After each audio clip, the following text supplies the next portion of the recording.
where every week we come together and we talk a bit about news, a bit about Raw, SmackDown, any indie stuff, maybe OTT, because that's our local wrestling promotion. And we have good times here. My name is Kieran Brennan. I'm your host, and with me, as always, my co-host, Reen Noctor. I am the Marty Jannetty of this podcast, as we have established from last week. Oh yeah, no, massively true. It's not at all a joke. I'm going to super kick him out of the window that I'm sitting beside. It's going to be amazing. Yeah, we'll have that video up on the YouTube next week. No, I'm never showing my fucking face on that. Are you kidding me? Okay. So yeah, not as big a week for wrestling as last week, of course. We had to cut it short last week. It was so massive. No big pay-per-views, was there? Nope, we have a lot of pay-per-views to look forward to, and we have a...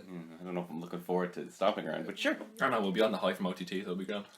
Oh yeah, next week we'll be talking about OTT. There's a little sizzle for you. We're going to do predictions later. If you listened last week, thank you. And if it's your first time listening this week, thank you. Oh yeah, we're at like 135 views, so thanks very much, and thanks for the support and all the videos that we've ventured off into. We've decided to go out on our own already. The cracks are appearing already. You know, my solo project NXT re-review just gets uploaded whenever I want to do it. For anyone who doesn't know, that's just me going back and looking at NXT stuff.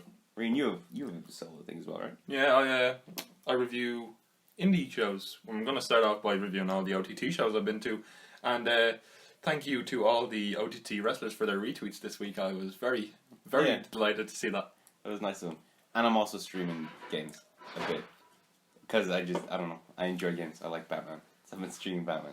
Anyway, probably going to have to cut this short again if we keep talking. So let's get straight into it. Wrestle Ramble again. Yeah. My first thing here is Kurt Angle tweeted yesterday that he never got a Happy Father's Day from Jason Jordan. Which made me laugh so much. I want to check Vince's or Shane's Twitter. Oh my gosh, yeah. Yeah, we should check Shane's Twitter. It should be Happy Father's Day. And then he doesn't even at Vince or whatever. Then he just asks John Cena, Happy Father's Day, Dad, I love you. And then Jason Jordan, keeping kayfabe alive, truly, wished him Happy Father's Day, which I like. New Japan Pro Wrestling. Because, in their words, there's not enough wrestling on Mondays, they're releasing a free match from their archives every Monday, which is cool. And it's a nice jab at WWE. Yeah, they had a Shibata and Honma. Honma, whose esophagus is... Do you hear about his esophagus is broken, so he sounds like a Dalek. Jeez, I love Daleks. I like that a lot. Yeah, no, with Shibata's the guy. Shit. Shibata did something pretty big this week, so we'll talk about that later. Yeah. There was a big old Sean Spears interview. And one of the things that happened was, apparently, and I don't know if I believe this, it sounds a bit exaggeratory, right before he left the company, the last thing he said to Vince McMahon, not Shane, is that he was insulting the audience's intelligence. Which, it's a bit like, look at me, I'm the best. I'm like, cool, I stood up to Vince. But the only thing that makes me kind of believe it is Vince's response was just, oh shit. You can leave now. And that was it, I guess, which makes me laugh a lot. Batista is continuing in his string of, interviews. He's doing so many recently. Chris Van Vliet is doing great with all these interviews at the moment. He's very busy, and some of the interviews he's knocking out are pretty cool. Batista said something pretty stupid this week. I don't know what you're referring to, but first he said that, it wasn't this week, but he said that he personally called Undertaker and said not to fight the match with Goldberg. He's just trying to put himself out there, I think. Yeah, because I like Batista a lot, but I'm not sure if I believe that. He said he doesn't want to wrestle anymore, but he seems to be sticking his fingers in all the pies again. That's the other thing. He's reconfirmed that he might come back someday in a manager role or general manager, where he'll enter the Hall of Fame. But he's never setting foot in the wrestling ring again to actually wrestle someone. Yeah, do you remember when they had them a few years ago on Raw? They had them for big matches when they unified the titles Randy Orton and John Cena. They had them celebrity panels. Oh yeah. That come on, he'd probably come on for one of them. They still do it every now and then. It's more just relegated to the kickoff show now. Yeah, they ran out of them because they're all racist. It's pretty much. Wow.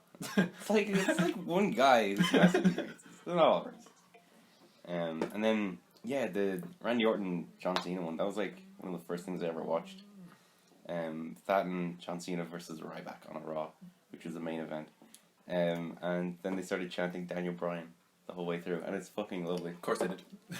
It was great. It worked really well. Yeah. Anyway, and according to the Wrestling Observer Radio, Big Daddy Dave, yeah. Big Daddy Dave Meltzer, Dave Meltzer's podcast, doesn't have a thing on ours, bro. I'm telling you, no. This is a much more reputable news source. Brian Alvarez has nothing on me as a bitch to the lead Pitch to the lead. I love their chemistry because it's always like Brent Alvarez is like they were blowing the roof off the place, and Meltzer's always like, well, the roof was very much intact. It's so good.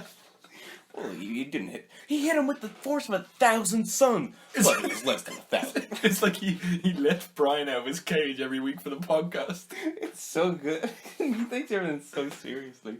Yeah, he apparently the amount of people that have contacted AEW will blow your mind. Here's the thing about that though, WWE has upwards of 100 wrestlers signed. Maybe the amount would be surprising, but it's more of who contacted them that I would really care about. Like, I don't think fucking AJ Styles would have contacted him. He seems happy enough, you know? But there's a lot of people there. I mean, like, if you're gonna get views and hits on a news story, the first thing you're gonna look to these days is AEW. So I take a lot of the AEW stuff with a real big pinch of salt because I think most of it with a pinch of salt because I'm like, we haven't seen what it's like weekly TV. Even the next news story, Fyter Fest is free. Their next pay-per-view. That's great. I love that. That's good, but that's also like the card's not going to be great. You know, Well, they've already pushed back was it Omega Ambrose fight? They've pushed that back a month. Moxley. All out or whatever. Fuck off. I'm allowed to make a mistake. He's been Moxley for a month. We're going to but I'm really looking forward to Moxley and Janela. If it's a death match, it'll probably be, and I cannot fucking wait for that. Is Moxley good at that matches? Did he do them? Oh, he was just a really good Jimmy Havoc, I think. Oh wow, he must be amazing. Oh, but Joey, have you seen that Joey Janela spot where I've seen a few. have you seen the one where he nearly died?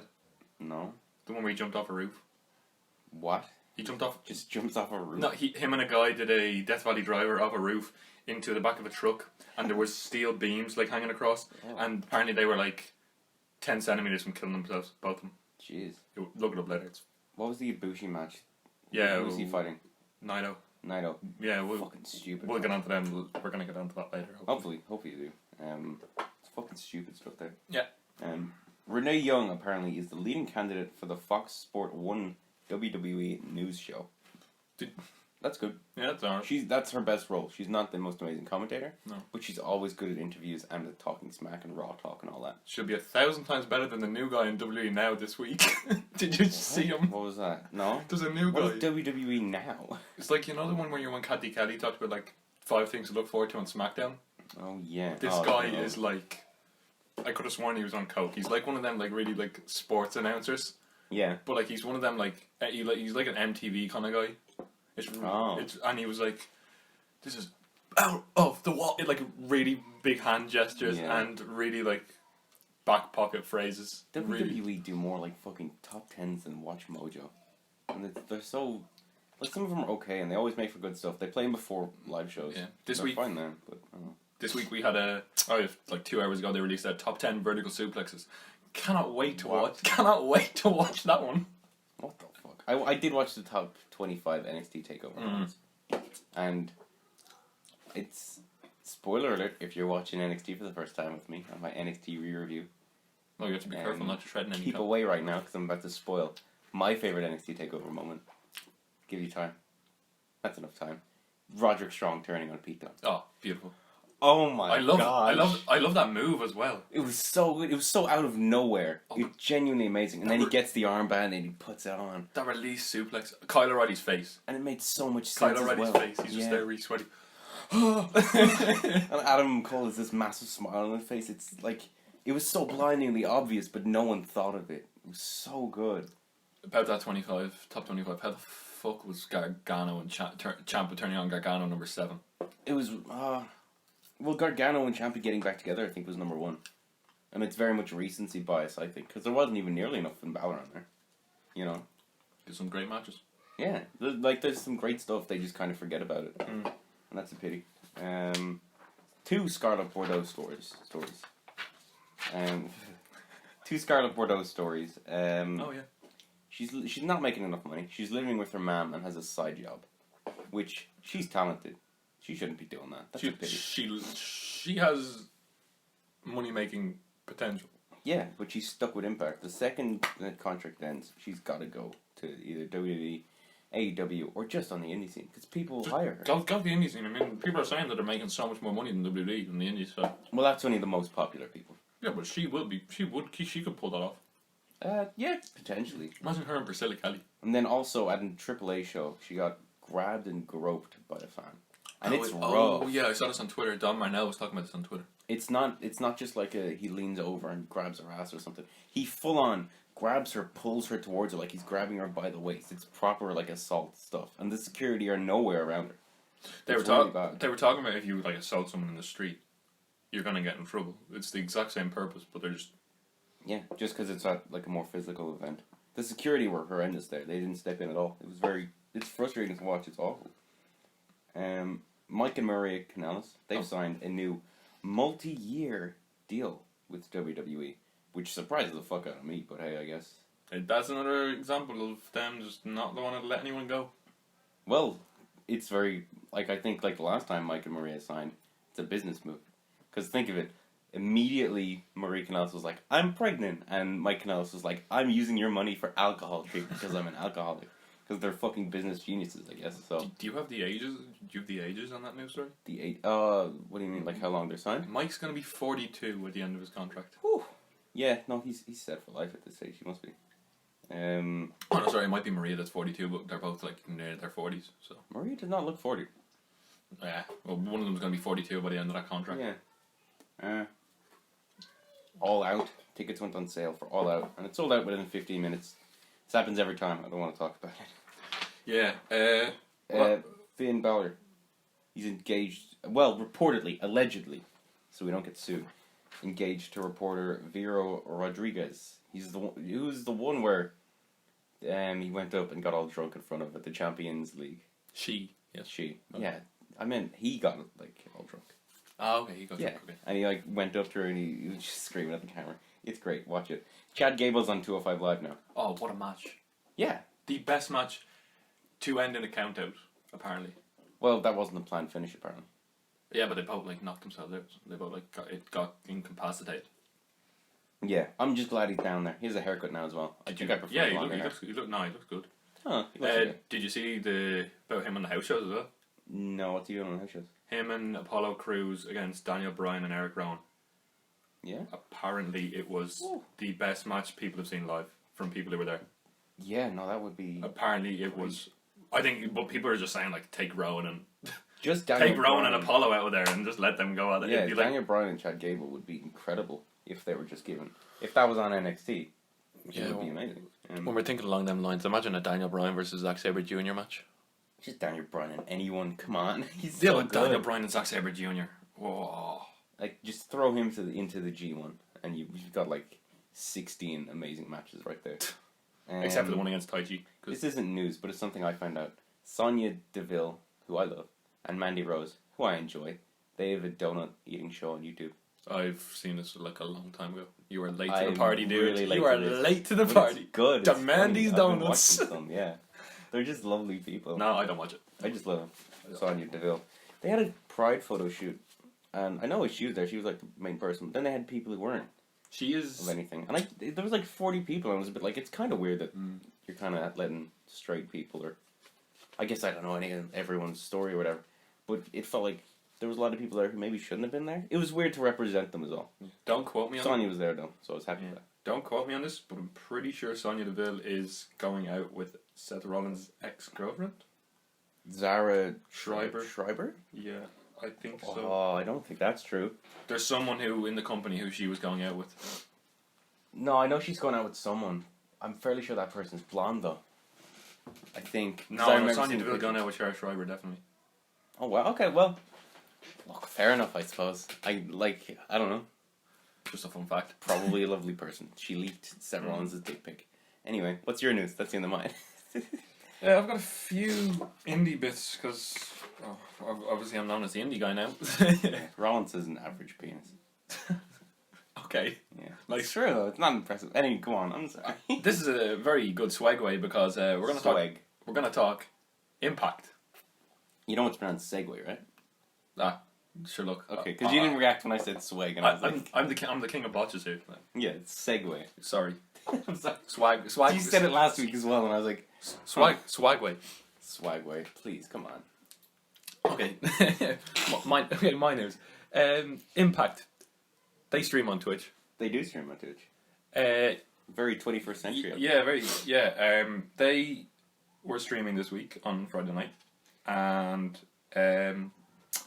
it was a match between Michael Elgin and Willie Mack. Yeah. Willie match. Mack is very, very, very impressive. But during the match, a Google search popped up. That's so weird. Because whoever was streaming their show on Twitch pressed the wrong button, and a big Google search came up in the middle of the page. Was there anything on it? Like, was there like Impact hentai or how to run a wrestling show for dumb? How to run a wrestling show when all of our backstage bookers have left for WWE? Impact fan fiction or something. Yeah, this is just terrible for them because they used to have money and now they don't. Yeah, but I don't know. I don't know if they're still around. I guess. I don't know. I think Corgan's back in. No, do they still have a TV deal, or are they on the? I think they're on. I think I do have a TV deal, but they do stream on Twitch as well, and this is where that botch came from. I just never hear about them anymore. No, they have some really. I mean, LAX versus the Lucha Bros. That storyline was unbelievable. They had some seriously good matches, and their pay-per-views are actually all right. But it's just that this just looks really bad on them for the people who are watching. Oh yeah. Well, who the fuck's watching Impact? Yeah. Did you? There's such a nothing brand at this point, it seems. Yeah. Next thing is Moxley against Big Cass.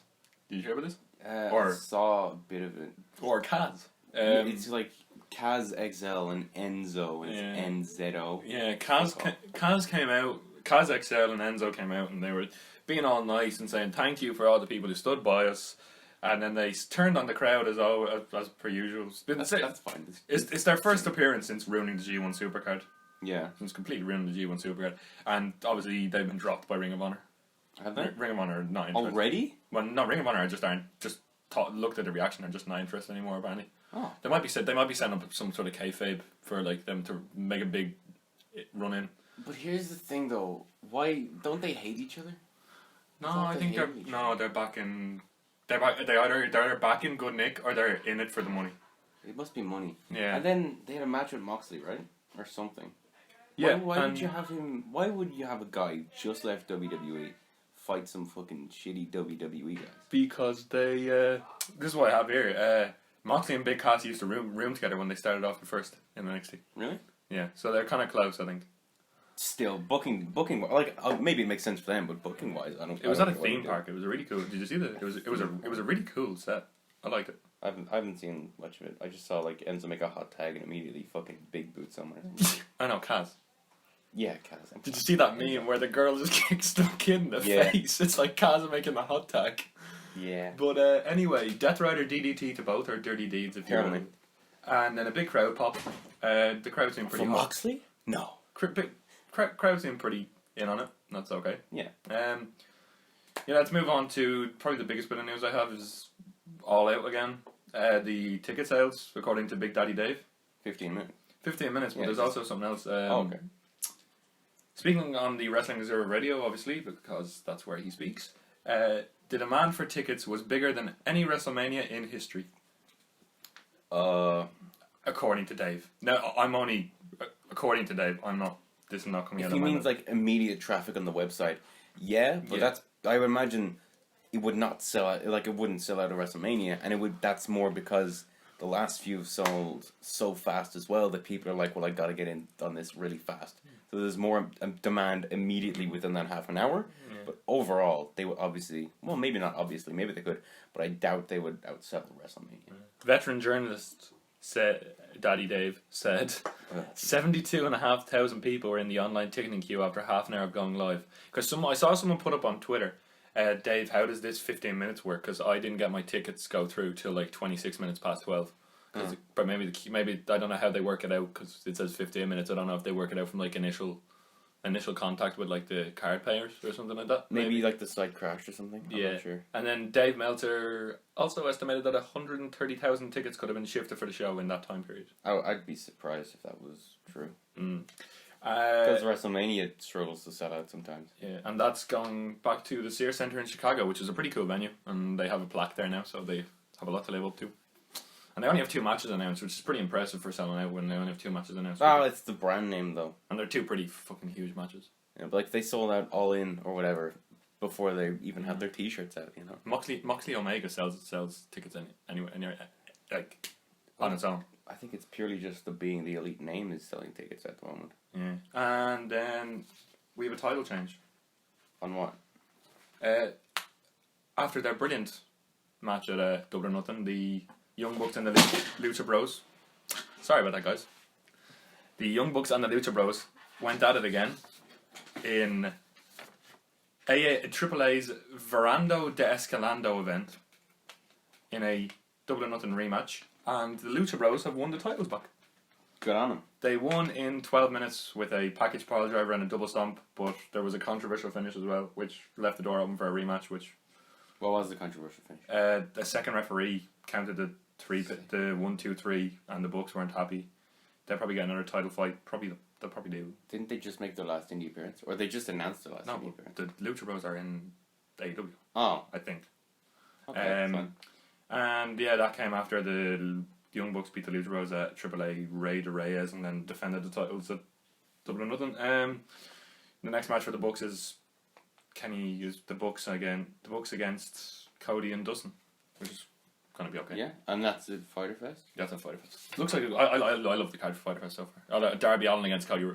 Darby Allin against Cody is fight for the Fallen. Is it? Yeah. I don't know. I just thought you were just listen. the name. Yeah, we're just gonna we're gonna talk about that next week probably because that's gonna be the preview show for Fighter Fest. When is Fighter Fest? It's 29th of June. 29th of June. Oh, I'm gone for that. I'm missing. No, but we're gonna talk about it next week. Yeah, no, but I'll be missing Fighter Fest. Sure. Look. Actually, because I'll be in America. Maybe I get to watch it live. Maybe you can go to it. That would be all. No, it's sold out, isn't it? The Holiday Wrestling Podcast live from Fighter Fest. That would be fucking sick to go. And then finally, maybe I'll get to watch it live. That would be cool. I've never watched the wrestling show properly live. I watched like 20 minutes of WrestleMania 31. I watched Daniel Bryan win the IC title, and I was like, yeah! He was my favorite. And then I watched the Seth Rollins Randy Orton match, which ended with that amazing curb stomp into the RKO. The brilliant curb stomp. And then we're just going to finally talk quickly about the G1 blocks. Sure, yeah, they got announced. Yeah, there's some serious dream matches in here. Okay, in Block A we have Kazuchika Okada. Zack Sabre. You never heard him. No, me neither. He had an underground star. He's rising up. Did you see Jericho? Where they didn't have the usual post-match comment from Okada. No. And they didn't. Okada. I don't know if you've seen New Japan much, but Okada normally gets on the mic at the end. Yeah. And does his whole thing. Oh. He was too injured, and they cut out. And in the backstage interviews, Jericho was like, "No comment from Okada tonight. I've got a comment. Hello, my name is Okada, and Chris Jericho just beat the shit out of me." He do a racist accent though. He did like a shoe. He was like, "Hello, my name is Okada." He's just like he's laying me in right there. Yeah. Okay, so we had just in case you didn't get it. Oh, and also apparently there's reports in Japan that Gato stepped down as the head booker at New Japan. Yeah, but didn't Meltzer say that was true? That was false? Did he? Well, I'm just going. I have vague memories of a tweet about him saying 3 things in a row, but I cannot remember what any of them are. And I know Gato was in it though. I hope so, because Gato was very good. Okay, Kazuchika Okada, Zack Sabre Jr., Hiroshi Tanahashi, the John Cena in New Japan, Kota Ibushi, if he's still alive, Evil, Sanada. Sanada is going to be a future heavyweight champion. This is fucking amazing. Sure. Bad Luck Fale, representing the Bullet Club. Lance Archer, representing Suzuki-gun. Will Ospreay, who I believe is the best wrestler in the world right now, and that's just not being maybe even biased. You're not the only one, like. It's straight up facts. And Kenta, also known as Hideo Itami. Hideo Itami. Is this like his first big show? Yep. I know he came out of Best of Super Juniors. In this block we have Okada versus Ospreay, which you've seen before, and it's just amazing. Okada versus Kenta. Ospreay versus Kenta, which is probably gonna. Okada Kenta, I'd be. Ospreay Ibushi, which is just. Ospreay Ibushi would be good. Ospreay Tanahashi. Ospreay Zack Sabre Jr. Ospreay Sanada. There's no bad match in this. It looks like a good card. There's no bad. The G1 is over a month, isn't it? It's over a month and a half. Yeah. Month and a half. Yeah. It's gonna go back. I think we're gonna be in school when the finals are. Lance Archer is decent enough. Bad Luck Fale is okay. They might have some dead matches in those. Evil, it's good enough. I don't know what he's like. I don't know if he's like a single star. And then in Block B, we have Tetsuya Naito, who's probably the number 1 pick to win it because he's on this quest to be a double champ. Yeah. Tomohiro Ishii, Juice Robinson. You've been pretty impressed with Juice Robinson when you've seen some of his matches lately. Toru Yano, who's just the funniest person in the world. Yeah. Hiroki Goto, Jay White, Jeff Cobb, Shingo Takagi, Taichi, and John Moxley. So if Naito's the pick to win this, that means Moxley's going to have to take his first big loss, isn't it? Well, they're gonna have some. Well, Naito's a heel, so they're probably gonna do something to cover up. They're probably gonna do something to protect Moxley. Naito has his Los Ingobernables faction, so the match I'm looking forward to most here is Moxley against Ishii. Like, holy shit! Yeah, that could be good. They're gonna and then just because I know Moxley could, like the way Moxley was acting after the match, I think he could do a really good comedy match. So Moxley against. Oh, he seems fairly agile in that way. Moxley against Toru Yano. It's just gonna be just so funny. It's just like. There's a lot of really solid matches in there. There is, I think it's gonna be between Tetsuya Naito, Moxley, obviously, and Ospreay could win the whole thing. I think it's gonna be Ospreay against. Because he's going up to like the heavyweight soon, isn't he? Yeah, Ospreay and Naito are gonna face off in the final, and I think Naito will win. Personally, I think Ospreay's gonna drop the belt at Royal Quest to a returning Hiromu Takahashi. Yeah, a returning Hiromu Takahashi. Yeah, who's come back from a really bad neck break. Yeah, next. Yeah, Bushi. Yeah. Anyway, so is that all your news? That is all my news. Well, then let's talk about everyone's favorite weekly show, Raw. Definitely, like, consistent 5-star matches in that show. Yeah,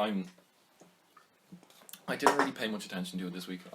It's like every Raw in the last couple months. I've just been watching Graded on Cultaholic, to be really honest, to keep up. Yeah, no, that's fair. I try and watch Graded and I watch the highlight packages. They have like illegal wrestling kills wrestling. It kills indie wrestling, but if it's WWE, I don't care. I'll watch 30-minute highlight packages, and then I'll watch Graded, and I'll watch WTF moments, and that's about it. I don't watch WTF moments. Okay. But I've looked at Graded. Yeah. But I don't know. I do try and watch the full 3 hours if I can. But there's a lot. I usually do it over a couple of days. Yeah, it's quite tough. Yeah. It's quite tough to sit through a 3-hour show. It really is. There's so many ad breaks. They're all the time. Secret Life of Pets. No, but it's fucking ridiculous. Anyway, I'm sorry. So it began with Rollins coming out with the chair used in Super Showdown, which I thought was a nice thing. Is his thing going to be a chair? I don't know. They were doing tables match with him and Corbin on the house shows. Yeah, that genuinely doesn't mean anything. I've found. But I don't know. Chair's not the best weapon. I like a baseball bat. Yeah, I know it stings, but I like the baseball bat. Yeah, it's nice. But I personally like the kendo stick. It's got a nice little whip to it when you hit someone in the back of it. Yeah, that's Orton's, isn't it? Orton loves a kendo stick. Orton loves a chair. Orton just loves to kick people in the head. That's true. Doesn't do it anymore though. He always teases it at one kick, but he never does it. Anyway, Rollins is out. He talks about how cool he is because he's hit. He's got a chair. Who can beat him? You can fight him.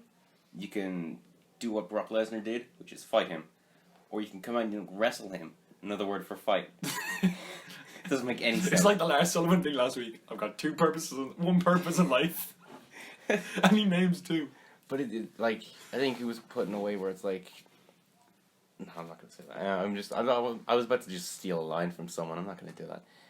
But then Baron Corbin comes out, blames Super Showdown on the referee, says it's a stomping ground. He's going to have a referee of his own choosing. So it's going to be a special guest referee match. Oh yeah, this thing where it was like, in things I've learned as a Raw general manager, I'm going to make a match. Yeah. You're not the general manager anymore. He still wears the suit, doesn't he? Yeah, it's kind of his thing. He looks alright in it. Sure. It's fine. I don't like seeing people wrestle in a suit. It's like Corporate Kane or whatever. I never liked that. Oh, Corporate Kane looked just really sweaty and really red. I never liked Kane's design.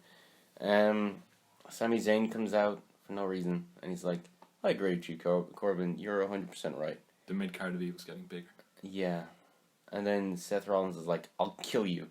And then Kevin Owens comes out, and he's like, hey man, I'm a wild card. Whatever that means. That's the best line of the night. It was a good line, yeah. It's clearly improv as well. There's no way they put that in. Like, I'm here as a wildcard, or whatever that is. Yeah. And just sets up Owens versus Rollins as the main event. I don't mind. Weird. Yeah, it's a good match, it just doesn't make sense. Yeah, it was a bit like, why is Sami Zayn here? I don't like Sami Zayn's gimmick anymore. I liked it the first 2 weeks, and now I'm kind of bored. I much prefer the underdog gimmick. Yeah, but the underdog thing's much, much harder to get over. Yep. Especially when you've done it once, you know? Yep. And they did it in NXT. And then Yeah, nothing really kind of happened there. I think they had a bit of a tussle, but nothing too much. No, just a bit of a verbal barbs. Nothing bit. Yeah, Rollins swung around his chair. Lars Sullivan had a match against Lucia House Party. Which should have happened He 3 weeks He won ago. it. It was okay. I still don't like Lars Sullivan. I still think he's boring. I don't like his look. He's injured. Yeah, but he's back. He's okay. No, he's fine. There's obviously fine. Isn't Yeah. But this was an elimination match, which just should have happened about 4 weeks ago and gotten it over with Just and do it gotten in Super Showdown. moved them on. Why was it put here? You know. Yep.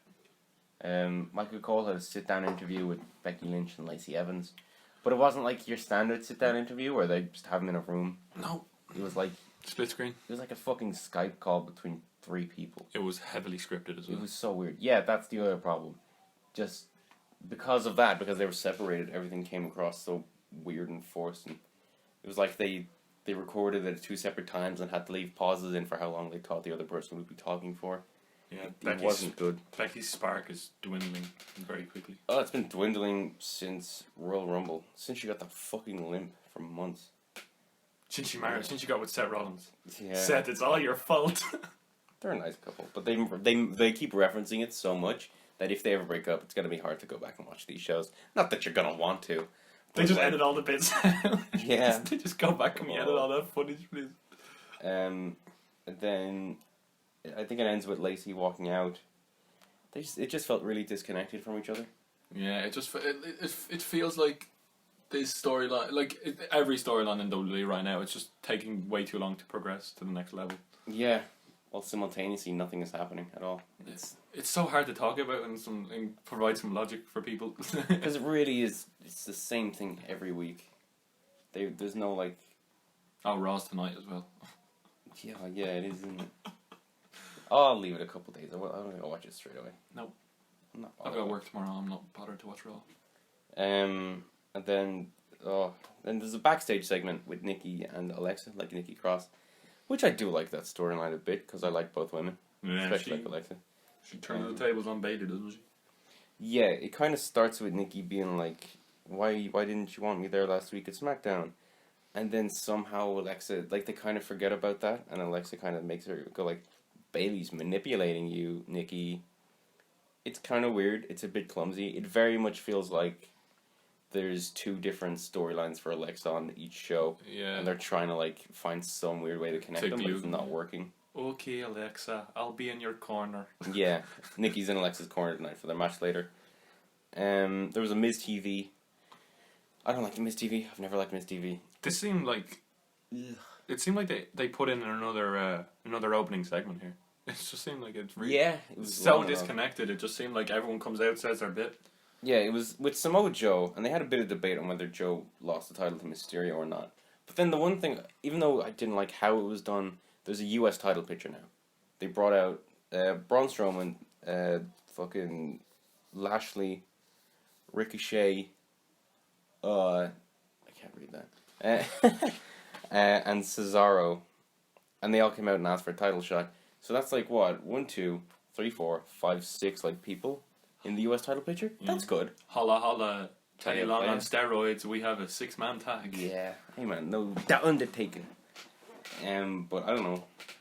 There's an actual picture there now. Yeah, there's actually going to be like some sort of storyline, and Well, maybe not a storyline, but it's a series of no, matches. but it's that in could be like good. something matters. Something's going to matter. Yeah, so I don't mind that. Rather than just like every month they're like, oh shit, we have the US title, then we give him Jinder Mahal. Give it to Shinsuke. Because all these people are actually fucking decent. They're actually really And there obviously we'll get onto it after the 6-man tag, but there's a Fatal 5 match tonight to determine the number 1 contender for the Stomping Ground. good. That could be good. Yeah. For Stomping Ground's like a week away, and they haven't gotten a match for it? No, they're doing it tonight. The Fatal 5-way, but Fair enough. we'll go on to the 6-man tag first. Yes, it was. There was an ad break, and then when the ad break ended, they got the teams of Strowman, Miz, and Ricochet, who won the match, versus Cesaro, Joe, and Lashley. It was a good match, probably the best match on Raw. Apart from the botch, that was about it. Where Cesaro got injured. No, but he wasn't actually injured, or at least it wasn't serious. Well, Like, he's fine. Was it from the Ricochet 630? Was it? Yeah, It kind of landed badly on his knee, didn't it? yeah. Ricochet kind of like, because it's a hard move to pull off. You can't get it right every time. But Ricochet kind of hit him with, instead of his chest, hit him with his knee. But apparently he's fine. Yeah, he's fine tonight anyway. So. And Ricochet picked up the win, which they're doing that to Ricochet. They're not 50-50 booking him as much. They're booking him quite actually strong. building him, yeah. I just love some. He's just so. His moves are just so smooth. He's just really, really good, and he definitely could have a really good run. I would love to see him do He's like. yet to have an amazing one-on-one match in WWE. Oh, just give me him versus I know they're on SmackDown. Wildcard Ali over to fucking Raw. Have him or have Buddy Murphy debut as a wildcard and have do Ricochet. Ricochet wins hypothetically. Yeah. Ricochet comes out, does like a load of open challenges. Yeah, no, I Chad, that. Chad Gable comes out. Ricochet against Chad Gable. I would have liked him to stay in NXT a bit longer. Me too. Wow, there's only so many matches. Imagine Ricochet against Matt Riddle. Yeah, he was only in there for what, like 6 months or something? Yeah, but he had that double moonsault off the cage. Jesus Christ. Then you have Johnny Gargano who's been there for like 4 years or something insane like that. I know, it's just the way Triple H has struck up a really close relationship. They're like father and son. No, not even that. I think it's just because they really want to finish the Ciampa story. Yeah, they do. And they just can't. Because of shit that's happening or whatever. We're trying to go away from Raw here. Trying our best. What time is it? We're good. No, what's the actual time? Oh, my clock is like an hour behind. There was a noise earlier in the podcast. I dropped my phone and the battery fell out. Now I'm worried if this phone is totally fucked. It's okay. I still got my notes on. I'll look at it afterwards. Holly Wrestling Podcast. Highest quality. Oh, yeah, we've the best mics in town. There was a women's match. Becky and Bayley versus Alexa Bliss with Nikki Cross and Lacey Evans. This did nothing to help it. No, not at all. I actually thought it could have been a good match. When they came out, I was like, oh yeah, this could be decent. But it wasn't. Alexa and Lacey won. It was just made match. Bayley look really weak as well. It was pretty sad. The booking Bayley okay. But they made her look weak in this match. A little bit. They could have done with some sort of screwy finish. But I don't know. I hate screwy finishes, so I'm not. I know, but there's sometimes when there's a place for screwy finishes sometimes. Yeah, there is, but not all the time. No. They happen a bit too much in WWE, so I don't mind that they didn't do it. I wish that much. I wish we could comment a lot more on these kind of matches. It's just there's not much going on. It's boring. You can't say No. much about it, you know. And I don't hate Raw as much as everyone else. No, it's just it's obviously needs to be better because it's competing with a lot of things on Monday nights. I mean, sure, the NBA game took it by surprise, and well, not really. I don't not watch really anything like that. Not really by surprise, but like in general, we have to think in terms of like in terms of the sports world, NBA, like big NBA finals, which is like one of the biggest games in like America, came on and during the second hour, that's just gonna wipe out half their audience. Like it's just kind of boring. A lot of it for 3 hours. I find myself a lot of time. I'm like, I can have fun, or I could watch 3 hours of Raw. Yeah, did you see the viewership is getting close to what Impact was when it went live first? Yeah, huh? It's whatever. It's really but anyway, when Impact went live, it was a different landscape because what's happened is slowly over the last few years, as streaming has become more prevalent and you can record stuff, viewership has gone massively down across the board. Yeah. So I don't think that's totally fair. You got to adjust it for inflation, if you will. Yeah, but anyway, obviously it's not doing well, but like, yeah. Impact had that advantage of more people were watching TV. Like the MASH finale or something got 70 million viewers, which is fucking stupid. Whereas like the Game of Thrones finale would get something closer, and the biggest show in the world to maybe, I think it got 17 million. Yeah. So, grain of salt. So yeah, that tag match wasn't the best in the world, but no. Lacey won, did she? Lacey picked up the win she picked up the win with a women's right. I'd assume. I can't remember the whole She thing. won with a punch. I always make these notes while I'm watching it and then remake them a couple days before I'm done. When I watch like stuff on YouTube. Then there was a Corbin backstage interview where he says he hasn't chosen his referee yet. So hopefully it's someone interesting. Because Sammy then came and he was like, "Come over here, Corbin. Let's talk off camera." Then immediately afterwards, there was another bit where like it was Shane McMahon's office, and Sammy comes in and he's like, "Let me audition for Corbin by being a referee for the Kevin Owens and Seth Rollins match." But Shane's like, "You can be a shadow referee. I'm not giving you all the authority." That's okay. Yeah, that's fine. So it's a decent bit of storytelling. But I don't want Sammy to be the ref in the Stomping match. No, it's just it's too obvious, and WWE are definitely going to do it. Oh yeah, no, there's no doubt. But just have it be someone interesting. Have it they Brock. choose it later. Yeah, have it be Brock. I Actually, love yeah. that. Brock just comes out and he's like He's wearing the He referee hands the shirt. briefcase to himself. Yeah. Imagine. Dude, that could be so good. And like he does the 1, 2, 3 himself when he like pins him or something. Like He's in the like- middle of a match. He just goes, and he goes. He's just acting out with himself. Give me the match. Okay. Hands it to his other hand. But I'd love if it was Lesnar. I'm pushing him in, okay. He probably wouldn't want to wear the referee shirt, but I'd love to see him in it, you know? Just a really small one. Yeah, I don't know. Yeah. But that would be such a good thing, and it would be tense. Great storyline. It's great storytelling. Would it be? It shows Brock as a... I'd like it, personally, but I don't know. Better I than what we have right now. We need Lesnar would be something. fun. Like, he'd take out a magazine, and we wouldn't watch the match for a bit. He'd sit in his corner. Sit in the corner. That could be funny. If they really want to go into he doesn't care, just have him sit in open its steel chair, sit in the outside, and have One. Corbin just really fuck him up for Two. ages with like a chair. And then what happens then? Yeah, Heyman comes out. And he just is like, Brock's not going to be around for a while. He could cash in anytime, anywhere. Fine. You guys are all idiots for applauding Seth Rollins after he beat Mike Klein with a chair and all this sort of stuff. Which is semi-true. And it's always Violence is wrong. it's a good promo as usual. Yeah, Heyman's always It's a really good promo. He's great. And yeah, then they go away. He does go away, thankfully. He keeps calling himself a Jew every now and then. Does he? Yeah, he says no more Mr. Nice Jew. I don't know. I mean, it's I American. don't know. It's I American. guess he's Jewish, so he can't say it. It's American politics. Yeah, I don't know much about it. The Iconics beat local talent. Oh, It's yeah. funny. But you probably heard about this, didn't you? Do you know the one who didn't get tagged in? No. What happened? There's one of them who didn't get tagged in. Yeah. She's been wrestling for a month. Yeah? That's awesome for her. Already. No, it's just She didn't get tagged in. She did. Yeah, but Imagine a month into you your have all the wrestling money career. in the world. No, I'd say she's in developmental. I don't think it's actual local talent. And the one who was tagged in, Like, that's the type of thing where it's like 7 years from now it'll be on a fucking what culture list or whatever. yeah. And the one who shares the name, the one who was in the ring shares the name with a porn star. Yeah, you'd know. I'm not even gonna ask the name. Aliyah Mia. Wow. Okay. Well, never heard of her. 'Cause I don't watch that. No, Still. I don't watch it either, but I heard. Oh, that, I'm sure you never do. I'm sure you. But I heard that she shares the name with a porn star. And You heard, and then you looked up the name. no, I didn't. Oh, Aaliyah. Wasn't that the name they gave to the girl in Breaking Ground? Foo or whatever her name was. Noof. Her Noof. name is Noof. Sorry.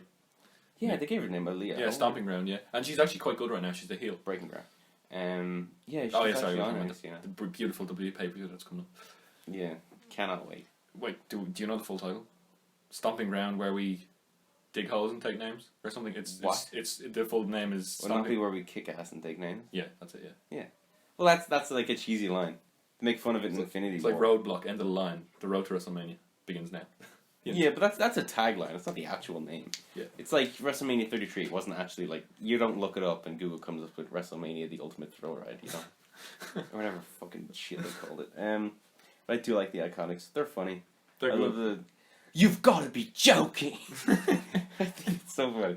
Billy Case is The stuff. things with Kayla, it's great. And Yeah. it's good to see that Payne's not paying for Ty's exit, as he was talking Yeah. about in the interview as well. Was he worried about that? He is sure, like, they won the titles 1 month after he asked for his release, and she just said, I want to know. It was kind of nice. He was like, she said, go and do what makes you happy, Oh. and all that kind of stuff. And Are they married or are they just going out? I think they are married. Well, they're gonna get married. They're either married or they're nearly getting. They're That's nice. engaged. The Iconics just seemed like so many of the women's roster just seemed like lovely people. They could do. Whereas a lot of the men, they seem like some of them could be pricks. It's Some of the women are pricks, actually. Have you ever seen Total Divas? oh yeah, Yeah. and Ms. and Mrs. The Mrs. Mrs. Wait, who's it? Maurice's mother. Oh my god, she's Yeah. the biggest bitch in them all. What's her name? I've never watched it. Oh my god, look Mrs. Maurice's mother up. Like the Miz drove away and they were on like a road trip and the Miz was at a petrol station and he drove away on her mother. Oh my god. And the mother comes back in and just starts hitting the Miz. And then she Where's Maurice from? She's an exotic actress. France. And then they took Maurice's mother took took the golf cart out of the house, Yeah. drove it up the road, and then it broke down. And the Miz had to go and push her back. Well, I like The Miz. He's nice. It's good, yeah. He's also one of those nice people. Yeah. But anyway, the Iconics could do very well with being in the ring with some good talent. Like the Kabuki Warriors. Well, they were never the best. They're never the best in the ring. No. They're very much more personality based. They are, but they could... It's like Rusev. I'm never going to demand an amazing Rusev match because I don't think he can do one, you know? Mm. I more care about, what he's doing personality wise. Mm. Although I don't even like Rusev's character that much anyway. Well, we don't really see him much anymore, so... Yeah, but when we did, I never thought he was that funny or whatever. You don't like Rusev Day, no? No, I never got Rusev Day. I never got why that was popular. Mm. It was just a fucking day, wasn't it? Every day is Rusev Day. Anyway. It made me laugh. Anyway, Shane came out, celebrates a Super Showdown victory with Drew McIntyre. Champagne in the cup. Oh, yeah, he's very out of breath in this. There's a lot of panting. What the fuck is he doing before this? Steroids. I beat Roman. I don't know. It's Drew, hard. the heroin kicked in too quickly. Yeah. Drew, I can't feel my legs. And Drew could have promo.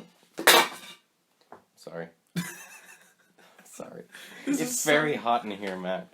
This is so fantastic. Anyway, Drew is being wasted in this role. He's very good, and he just gets... Is he that good? I didn't like him in NXT either, though. And if you're, like I say, if you're gonna be good, if you're not good in NXT, I won't believe in you when you're on the main. But why are the heels all in one big faction? Just make the corporate ministry. They've been doing that for ages. It's so painful. All the heels love each other, and all the faces don't care about each other. It's weird. Except Finn Balor, he's mates with Rollins. That's the one thing they've kept up with. They have like mutual respect for each other. Yeah, and then obviously the Revival. Yes, the Revival came out, and they had a match against Zack Ryder and Kurt Hawkins on the Usos for the tag championships, and they won. The Revival won. But this is because obviously the Revival came out and tried to grab some champagne, and Shane was like, no. No. If you want to join in the celebrations, you've got to bring back some gold to the mid-card And of that was evil. the sole motivation for them in the match. We it want really that made champagne. them believe. It was a decent match, but it was a lot of Fine. ads. Big ad break in the middle. I'd love an actual proper Revival Usos match. Yeah, Hawkins, he's fucking red. What happened to him? Someone... I don't know. He's always been like that. Someone prank him. I'll always feel bad for Zack Ryder. Yeah, he deserves a lot more. He made his own success. And he was punished for it. Yeah, he got pushed off the stage and his girlfriend got kissed right in front of him by John Cena. John Cena's not a nice guy, kids. John Cena's lovely. John Cena should have turned heel at that point. Make-A-Wish guy. Cena should have turned heel in that storyline. But anyway, I digress. The Revival win. Yep, good champions. Hopefully they'll be good champions. Just to keep them around. Yeah, that's fine. I don't think it will keep them around. Keeping them around depends on the booking. Yeah. Most wrestlers, I think, don't care about their championships. They more just want to be consistently booked well. Mm-hmm. Have good storylines. Like nearly everyone on the indie scene. There's fuck all people who are champions, but a lot of them are happy with what they're doing. No, but the matches the Revival could have: Revival Lucha Bros, Revival LAX, Revival Young Bucks. They're leaving and they're going. So I don't know if they'll specifically join any company in particular, but they'll have a string of amazing matches and they'll prove why they're good. They can work every style. The thing is, they can adapt to people they're facing off against. They'll have a great match. That's what makes them really good.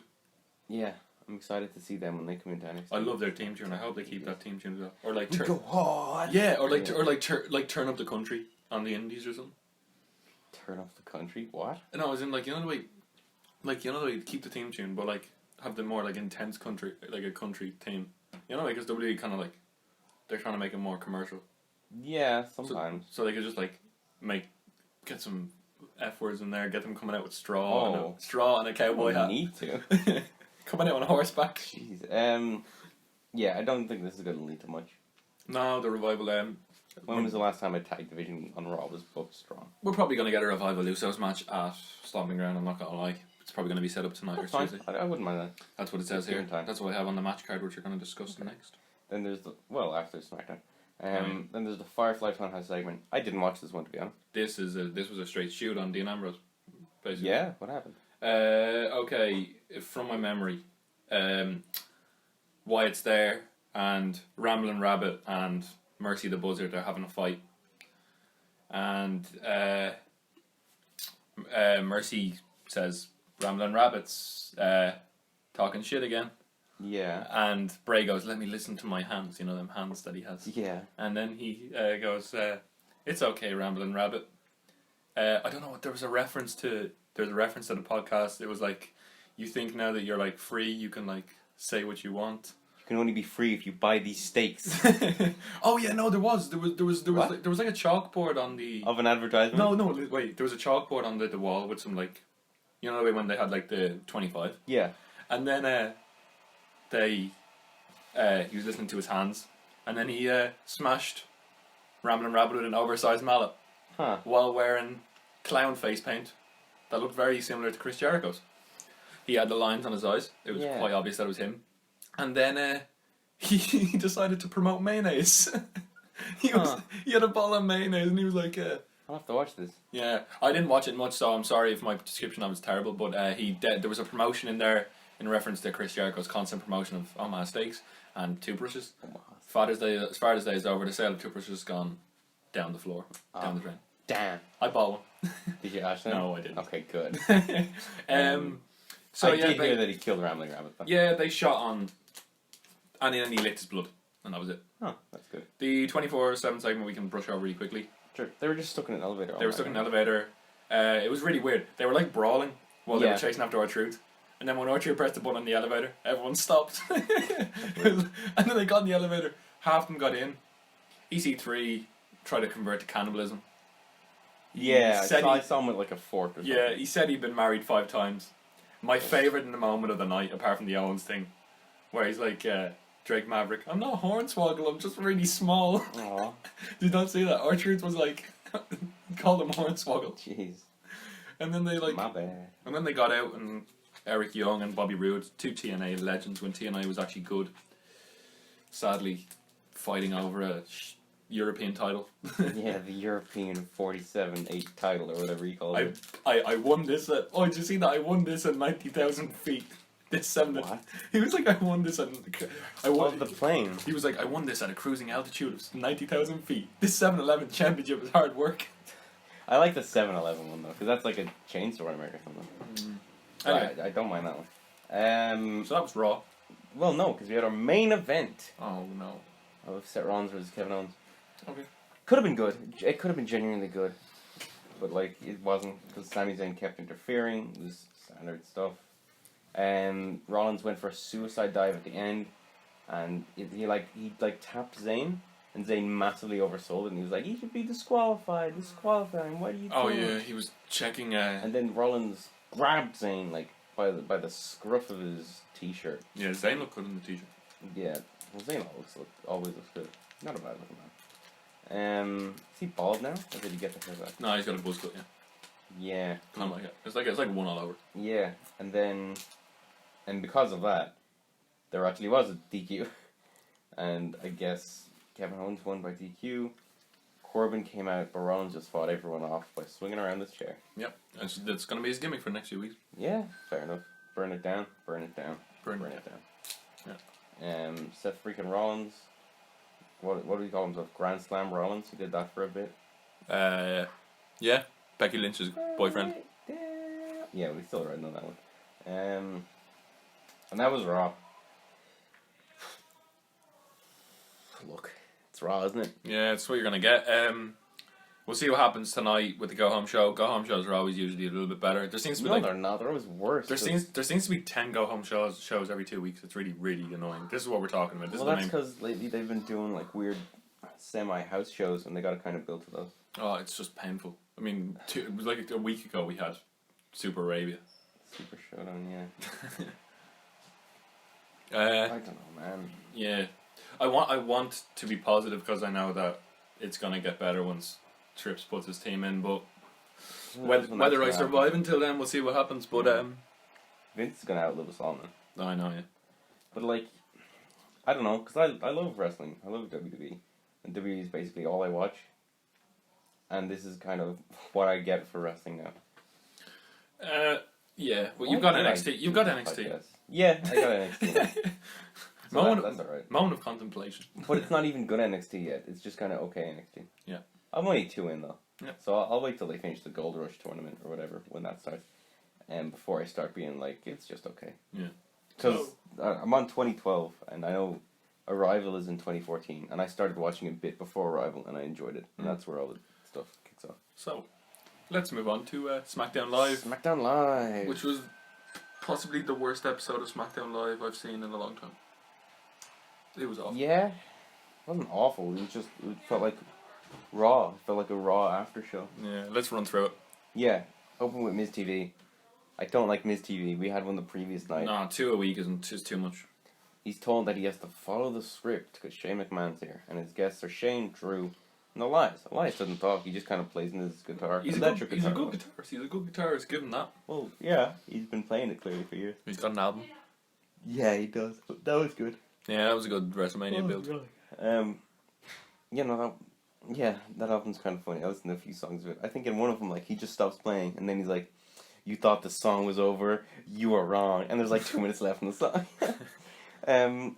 It sets up a Miz gauntlet match where he fights Drew, then Elias. No, he fights Elias, then Drew, and then the Miz. And then Shane. No, the Miz. And then Shane. He obviously doesn't fight himself. It's not like... It hasn't got that bad yet. The cosmic deity is not someone to copy of himself. 5 years' time, AEW is now on top. The Miz is now fighting himself. Yeah. In the main event of Raw. I'm tired of saying Shane. Yeah, Shane. I haven't liked him in months. They're doing a Roman on Shane. They're just overselling. Yeah, they're shoving him down our throats and making us. They're making him Baron Corbin, except now he's on both shows. Everyone's the same. All the heels are the same, and they're all in the same group. It's not interesting. I don't like Shane at all. He's not good in the ring. He's just okay on the mic. Greg Hamilton's not doing his. Well, he's doing his job well enough, isn't he? Best in the world, or whatever. Yeah. But, like, it's not interesting to me. It was a great WrestleMania match with The Miz. No, it wasn't. It was okay. I liked it. It had one good spot. I didn't like it. I liked the storyline, and then it's just dwindled. They haven't even got a conclusion to that story. That story still needs to be finished. Did they not conclude it? No, Shane won twice. The heels never win the story. Yeah, I don't know. Sometimes they kind of do, I guess. I know, but they're going to probably come back to it and make us, as in Ty Dillinger said, they're going to insult our intelligence by making us believe that story never finished and we're just supposed to click back into it. No, I think it's gone. I think it's over. He's clearly moving on to Roman now. Yep. Anyway, then there was Miz, and he beat Elias in a short match. It was fine. Then he lost to Drew in a slightly longer match. And then Shane came out and he was like, "You know what? I'll let you fight me anyway." And you think it's just going to be a quick beatdown, but then Miz makes a little comeback, and that's alright. I think there's a little crowd pop for that. But then, Miz is great, Shane but wins in the end. 2 Miz TV a week is just not Miz good. is good. He's not amazing in the ring. His best matches were against Ziggler. Remember that? Oh, that was great. Yeah. People hated him until like just before then. Then he did the Talking Smack promo, and everyone was like, "I've always loved the Miz. He's always been so underrated." And it's like, fuck off. You were probably the ones that were like asking for his head when he took Ric Flair's finisher and shit. Exactly. And in fairness, he, like, in ring wise, he's gotten a lot better since then. But it just kind of annoyed me to see everyone immediately flipped on him, like in an instant, because he's still not amazing. He does have some great matches. His matches with Ziggler were great, and his match against Seth Rollins at Backlash was really great. Yeah, his promos are up there, in top 5. They've always been good. They're great, and then there was a weird backstage segment. It was Ember Moon playing on her Nintendo Switch, a great console. I'd recommend it.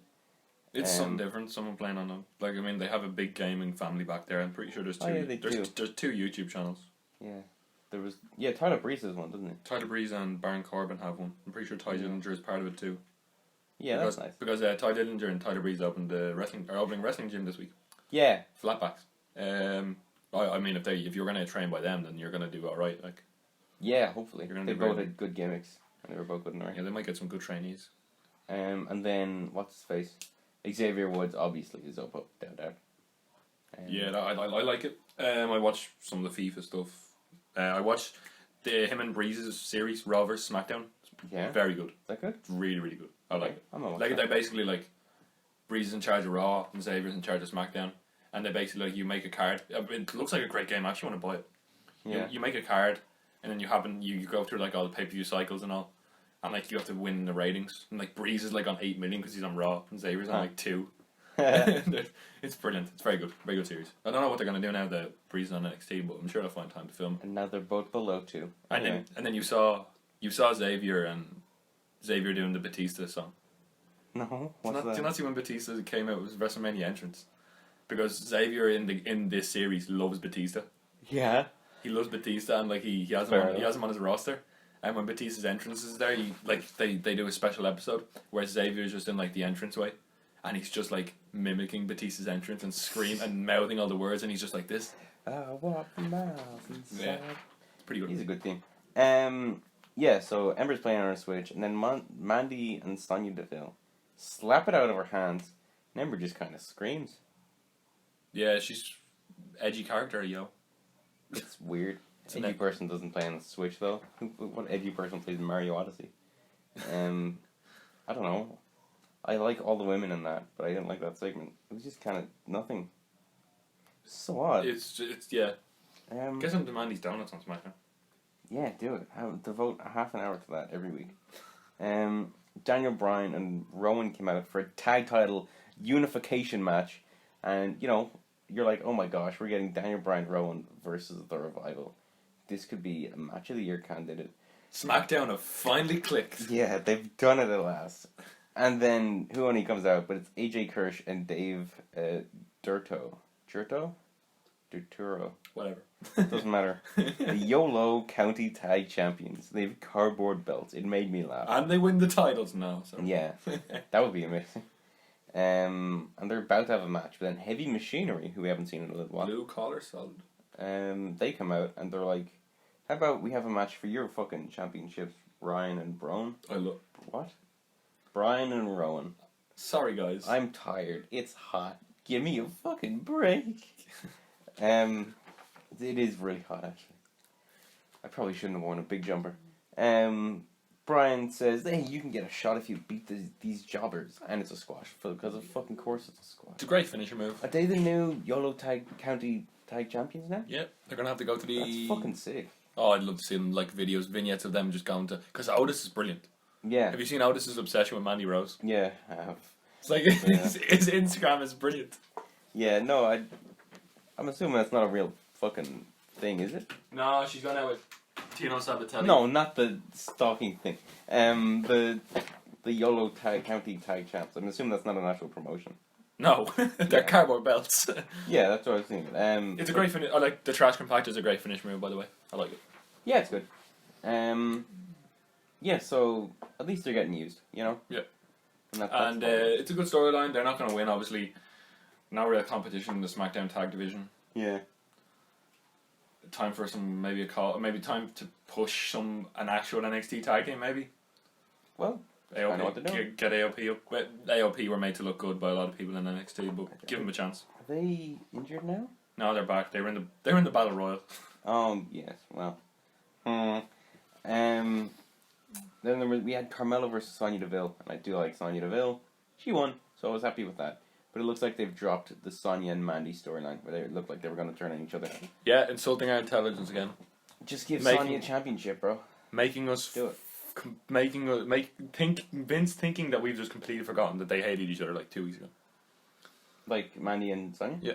They didn't hate each other. It was just kind of like, it seemed like it was building towards a breakup, but it didn't happen. And I'm fine with that. And that terrible Naomi and Mandy Rose feud. Oh, yes. Oh, yes. Where Mandy was basically an object in that feud. It's just an object for Jimmy Uso or Jey Uso to get distracted.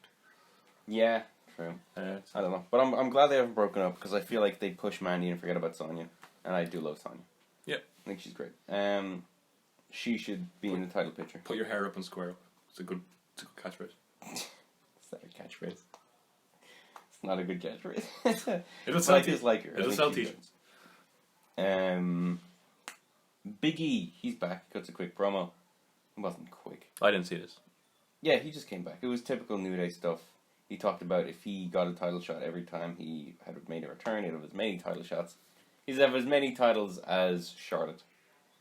So he'd be like 9 times or whatever. Burn. Yeah. Yeah, sure. It's kind of a burn, but it's also just kind of like, yeah, Charlotte has won the title many times, hasn't she? Ric Flair versus Big E confirmed.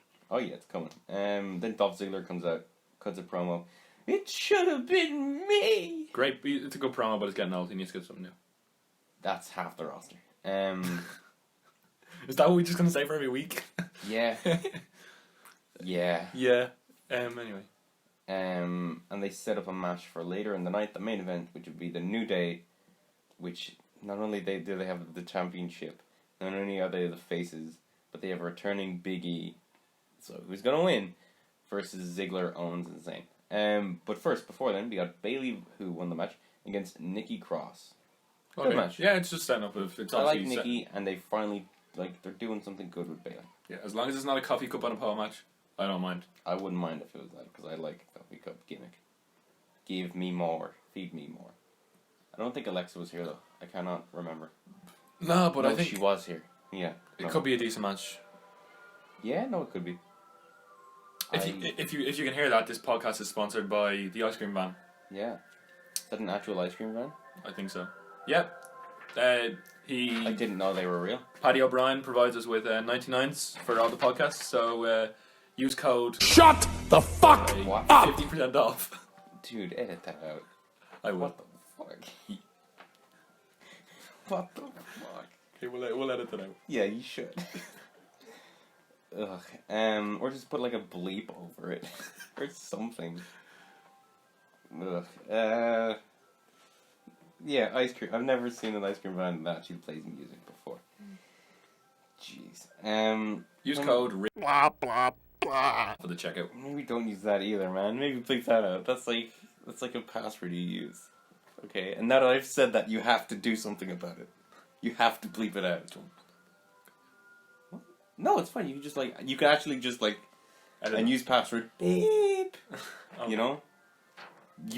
But make sure to edit this stuff out, okay? Oh, okay, let's keep Or going. change all of your passwords. Let's keep going. Oh, jeez. New Day beat Ziggler, Owens, and Zayn in the main event. It was a fine match. It was okay. I hate the wildcard rule. It's ruined SmackDown. How many wildcards were there this week? It wasn't 14. I know that. No, was it okay? Yeah, Oh, okay. It wasn't okay. It's never okay. It shouldn't be any. Because it really does just feel like an extension of Raw. Do you like the brand split? Yeah. Yeah, I think it's fresh. It's good. It gets Because I everyone- remember before it, no one watched. SmackDown genuinely wasn't important. No, it was just like a follow up on. Here's what happened on Raw. It's what remember when you were saying with NXT, these Raw recaps. Yeah, the Oh. Raw rebound. Ugh. But I did like it because there was, even if one show was bad, and it usually was, there was a good show generally, and I didn't mind it. Although it was always shitty seeing your favorite SmackDown superstar go over to Raw and be shit. And now we're not going to get a superstar shakeup or draft, whichever they were going to do next year. It's gonna be a new SmackDown logo, but we're not gonna get new rosters anyway. There's a rumor. Yeah. There's a rumor new SmackDown logo, but I don't think it's true. But it was proved to be photoshopped. Yeah, but we're gonna get a new one, and I'm excited to see that. Kind of I don't think we will. I'm excited to see the whole rebrand. I don't think there will be much of one. There will. Fox wanted more sports orientated. Yeah, I know, but I think it'll just be a much more subtle change than just everything looks. Ah, we'll see. It'll be good. Good to see. I think it's too easy to keep both things looking the same. Yeah. You know? Because they basically are the same sets with just swapped colour schemes. So Bayley went over on Alexa Bliss, didn't it? Yeah. What? No, the main event. Oh, main event. Ziggler, Yeah. Owens, and Zayn. Yeah, against versus the New Day one. So Zayn is basically just being put into 5 different storylines just for being there, just because Yep. he's there. Basically. Okay. Make Heart of Evil. Yep, basically. I don't know. It was an okay match. It was perfectly average. It's exactly what you'd think, where they get beat down a bit and then there's a hot tag. And Kofi picked up the win. Probably should have been Big E because he just came back, but I guess Did Big E Kofi's make the champ, Big E make the hot tag? I think Xavier did. Oh, okay. Xavier's good at the hot tag. Xavier's good in general. He's good. I like him. The New Day, kind of forgettable at the moment. It's weird. I don't know. Well, I'm not really. We're gonna go through our predictions for the New Day as a whole are kind of forgettable, but Kofi's nailing it. He's been nailing it since Elimination Chamber. We're gonna go through Stomping Ground, but Ziggler's just not credible. He's good, but he's not credible. I don't. Well, that's the end of that. So let's do our Stomping Ground predictions. Okay, You have the card there, right? Yeah, I have the card here. I'm gonna issue the matches that might be made tonight and tomorrow. first. Sure. Okay. Uh, Ones that aren't confirmed. We might have Heavy Machinery And that's, versus. do you have a pen? We'll write them down later. Yeah. Sure. Okay. Yeah, we're gonna go through it We're really listening quickly back so to edit some stuff out. we can go on to New Japan. Heavy Machinery versus the Daniel Bryan and Eric Rowan for the SmackDown Tag Team titles. This one is probably one of the most predictable. There's a lot of predictable matches here. I would assume Bryan and Rowan, but it could be Heavy Machinery. Yeah, I think Bryan and Rowan are going over. Purely because Heavy Machinery, they haven't done much. This is kind of like their debut match. Yeah, I'm going to go for a DQ with the YOLO Tag Team. Could be a DQ, that's right. Former YOLO Tag Team champions come out and destroy everyone with a chair. Nexus style. It might be a DQ, yeah. The Fatal 5-Way tonight, we'll probably just make a prediction for that. Who do you think is going to win between Braun Strowman, Bobby Lashley, Cesaro, Ricochet, and The Miz? It's got to be Strowman, right? Unless if they're building Ricochet up. Yeah, I'll say Ricochet. I'm going to go Strowman. But we'll go, for the match, we're going to go Joe's going to win. Samoa Joe versus Ricochet. Or Braun Strowman, because I don't think anyone else is going to win it. Yeah, I'd say Joe will win. Yeah, they need to build some credibility back into it. Did you watch 205 Live, or did you get any 205 Live? I watch it. I watch, like, if I hear something is really great, I'll watch it, but generally no. So it's Tony Nese versus to be announced. The match that was supposed to determine the top contender, and it would a double pin. Who was that? It would have been Chad Gable and Jack Gallagher, right? No, they were the opening match. I think it might have included Arya Daivari and someone. Well, I'd say Tony Nese. I'd say Tony Nese hasn't had enough with the title. His like finisher's called the Running Knees. Running Knees, yeah. Running Knees. It's a really good running knee, but it's a really terrible name. They're all puns. I love them. Next up, we have Roman Reigns against Drew McIntyre. Yay! That won't be good. No, it's just gonna be a solid C grade match. I like Reigns, but I don't like Drew. Reigns has gone over. Maybe. Reigns. Oh, he just lost against Shane, didn't he? Yeah, Reigns is going. Yeah, Reigns wins. Reigns can't lose 2 matches in a row. Bailey, Not possible. The universe would explode. Yeah, You know, the internet would explode. enjoy or what? I don't know. It's WD at the moment. I don't think they would. I think they'd just be like, oh yeah. I think they'd be happy Drew won. I like Drew. He's got a good finisher. I don't. We disagree. The champion Bailey versus Alexa Bliss for the SmackDown SmackDown Women's Championship. Now, they do love Alexa. We know that. She's only 4 off Charlotte's titles. 4 is a lot. She's won the championship 5 times, right? She could win it like. Well, she swapped back and forth. Yeah, I don't think she's won 3 SmackDown and 2 Raw. I think something insane like that. Yeah. So she could win. She's credible, but I don't think she will, purely because they're actually doing something with Bailey now. Yeah, Bailey seems like. And after Sasha, I think they don't want to risk losing Bailey. Yeah, so I think Bailey will another retention. I think we're getting a night of retentions, to be honest. Well, yeah, it's one of the like I was saying last week. It's one of those filler pay-per-views. Yeah, we have Becky Lynch versus Lacey Evans for the Raw Women's Championship. She's got to be Becky, right? Yeah, Becky's. I mean, I think Lacey will look very good in defeat, as good as she can in this storyline, because they want to build her up. But she's not great. It's not going to be a great match. And Becky will go over. Yeah.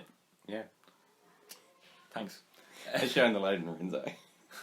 This has been an absolute car crash. Anyway, Kofi Kingston versus Dolph Ziggler in a steel cage.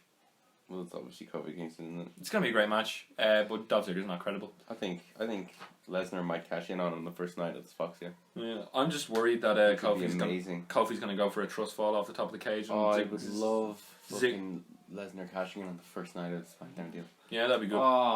Let's just hope Ziggler catches Kofi in the trust fall this time. Yeah. I expect it to be a good match. It'll be good, yeah. And then we have Seth Rollins against Baron Corbin. Now, it's got to be Corbin, right? You know, he's the future of the company. Don't take future is now. That's his gimmick. Don't take my neck off here. Don't actually say. But this is going to be a good match, because why? Give me one good reason. Bar the 90 seconds at Super Showdown, it was a good match. Give me one good reason this will be a good match. Because they had potential in their first match. I think they could do something good, but just don't go longer than 20 minutes. You're an idiot. I think Seth Rollins is obviously retaining, but I think it won't be as bad. I'm a guest referee. It won't be. Oh, okay. The guest referee match was good. It won't be as bad as it won't be as bad as everyone thinks. But Rollins is going. I think it'll be worse. Rollins, no, it won't be. It can't be worse. Rollins is bad. Yeah, Rollins is going to win. Obviously. So yeah, that was a pretty boring prediction. Yeah. It really is a filler pay-per-view. There's nothing to it. Who's Balor fighting? Nobody. He wasn't on Smack. For fuck's sake. I love Balor. Oh, He's yeah. a championship. Oh yeah, he had a really good dark match. He has to. Andrade, maybe? He had a dark match before 205 Live against Shinsuke. Oh, they had a good match They had in an NXT. unbelievable match on, They had an before hour-long 205. And no, unless something happens this week, we'll probably get a Finn Balor match. We'll probably get a Finn Balor I'd match love set up for that. this week. Yeah, I'd I don't love mind. Balor. If Andrade's going to be back, I don't think he'll be back. Well, we might get another match. It could be. It really depends. Yeah. Anyway, that's... Like, most wrestlers seem to love wrestling, so maybe it would help him. Yeah, I think For Balor. those who don't know, his mother passed away. Yeah, his mother passed away just before Super Showdown, and him and Charlotte been given time off. Yeah. Yeah, that's Why WWE. Charlotte? How, well, Because she's... I guess I don't know how long they've been going out. Maybe she's close to him. No, they are pretty close, apparently. Okay. Anyway, I'd say Rick loves him. I'd say Rick. Woo! He's just there like, whoa, What? whoa. What the fuck? You can't woo. Woo! I can't woo. I can. I love doing it at the WWE shows because if someone does it back from like the opposite side of the arena, and you're like, yes. And loads of people do it, and you feel like you started something. Lovely. It is And lovely. on that You've note- never been to a live event, have you? No, I've been to indie shows, but that's about it. They're good, they're fun. Unfortunately. I'm not going to anymore though. No more than double events Yeah, because I used to have an uncle who worked in WWE, but he's left. because they want them to move to Stanford. Yeah. They They want want to go on AEW. Yeah. Kieran's. I'd love if he did Kieran- so much. Kieran's uncle to AEW confirmed. Yeah. Omega's just standing on the top rope at the end, about to deliver a move to And my Moxley. Your uncle uncle just pushes him off. Sprints in. In a mo- Everyone loses their mind. No way, it can't be. It's Kieran's uncle.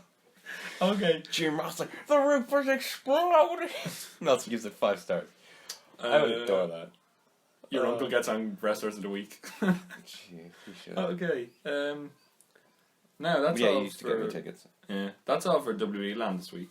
And Yeah. we're gonna go back a week and a half or 2 weeks to the Best of the Super Juniors final. Which I've only was- watched 2 matches from this. Yeah, no, we're only gonna go through 2 matches. Good. So the first match, I'm just gonna run through a few of the results that we're not gonna talk about. Okay. Just I will not know any of the names, so if I don't say anything, it's because I don't know anything. No, that's grand. We had one of the main ones was Yoshihashi, Tomohiro Ishii, Toru Yano, and Jushin Thunder Liger. I know him. I saw him live. Yeah, what do you There think of go. him live? I was like, this is really good, but the match was like 5 minutes. Yeah, him and Scotty. I was genuinely shocked when it ended. But Scotty Davis went over, which is the right result. Yeah. Anyway, he's got a great match coming up this weekend, and we're gonna talk about that later. Yeah.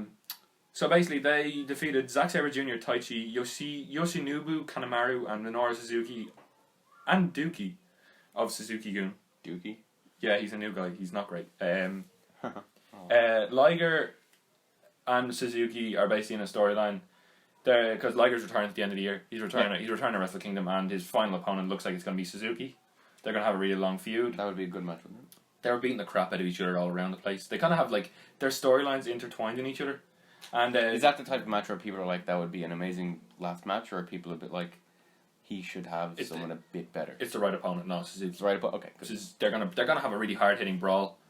Zack Sabre Jr. basically holds the Rev Pro British Heavyweight title. Yeah. Because he defeated Tanahashi to retain it at the G1 Supercard, and Yoshihashi pinned Dookie following Karma, which is strange because Yoshihashi is usually the guy who takes the pin. Yeah. He's the guy who fell on the apron and broke his nose a few months ago in an entrance. So basically, Chaos got the result there, and I just want to talk about that because we've got Suzuki and Liger kind of building up a really big blood feud here. Yeah. Who else have we got?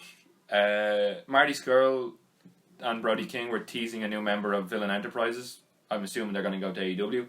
But that never really materialised. They got defeated by Kazuchika Okada and Rocky Romero, who was really nice at the 4th anniversary, which I talked about on my video. He's a nice guy. In the indie corner. Yeah, nice guy. Jay White defeated Hiroshi Tanahashi, which is really surprising because Hiroshi Tanahashi doesn't lose many times in a row. But Jay White, they're kind of building to be their best next big person, aren't they? Since they've lost the elite. they've lost a bit of their spark. Jay White has an evil beard now. He looks pretty cool.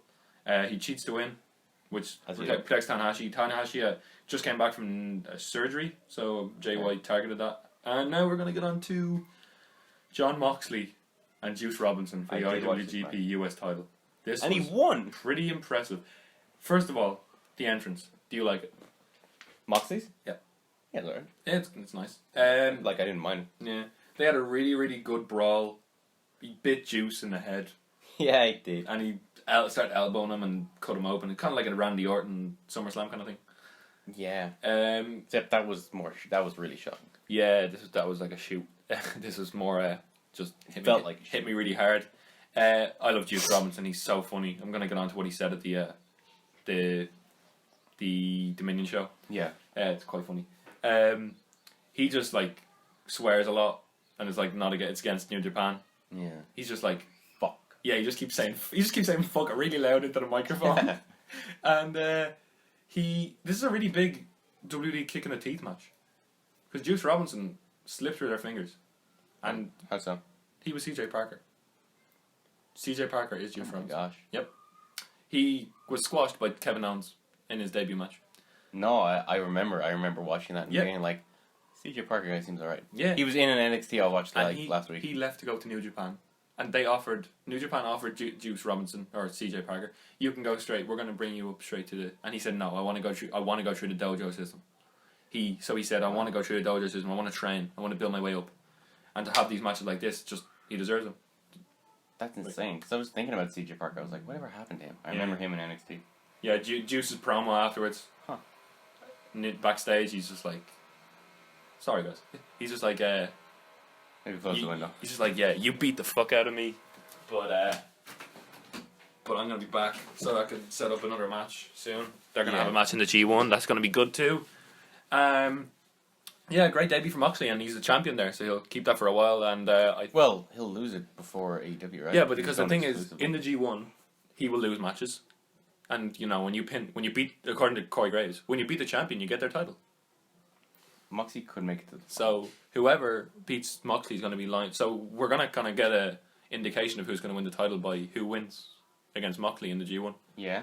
And then we're going to get on to There's a fly in here, by the way. yeah, we're going to get on to My apologies. we're going to get on to probably the best match I've seen so far this year, which was Baron Corbin versus Seth Rollins. not quite. Will Ospreay versus Shingo Takagi in the Best of the Super Junior final. This was a very good match. It They- didn't have me on my feet No, like it had Dave Meltzer. Balor and Finn Balor and Brock Lesnar did, but Certainly had Dave Meltzer on his feet because he gave it a 5.5 star rating, which is yeah. pretty high. Even though he throws them out for fun, but this was amazing. Really This good. was truly amazing. They basically the storyline in this. Shingo Takagi's nickname is the Dragon, Yeah. and Will Ospreay was like, "Call me Saint George because I'm about to slay me a dragon." That's awful, but okay. It's New Japan. It's really cool. He came out with a samurai sword, and with his hood up, and a pretty cool entrance. What I have in my notes here is a really good Ospreay opening sequence Yeah. where they do like a really quick opening sequence. Shingo did a torpe con hilo, and his foot got hung up on the barricade, and it was really looked like he could have like pulled his hamstring out of place, but. But he's okay. No, it was brilliant. It was are you fucking kidding me? Is what I have here.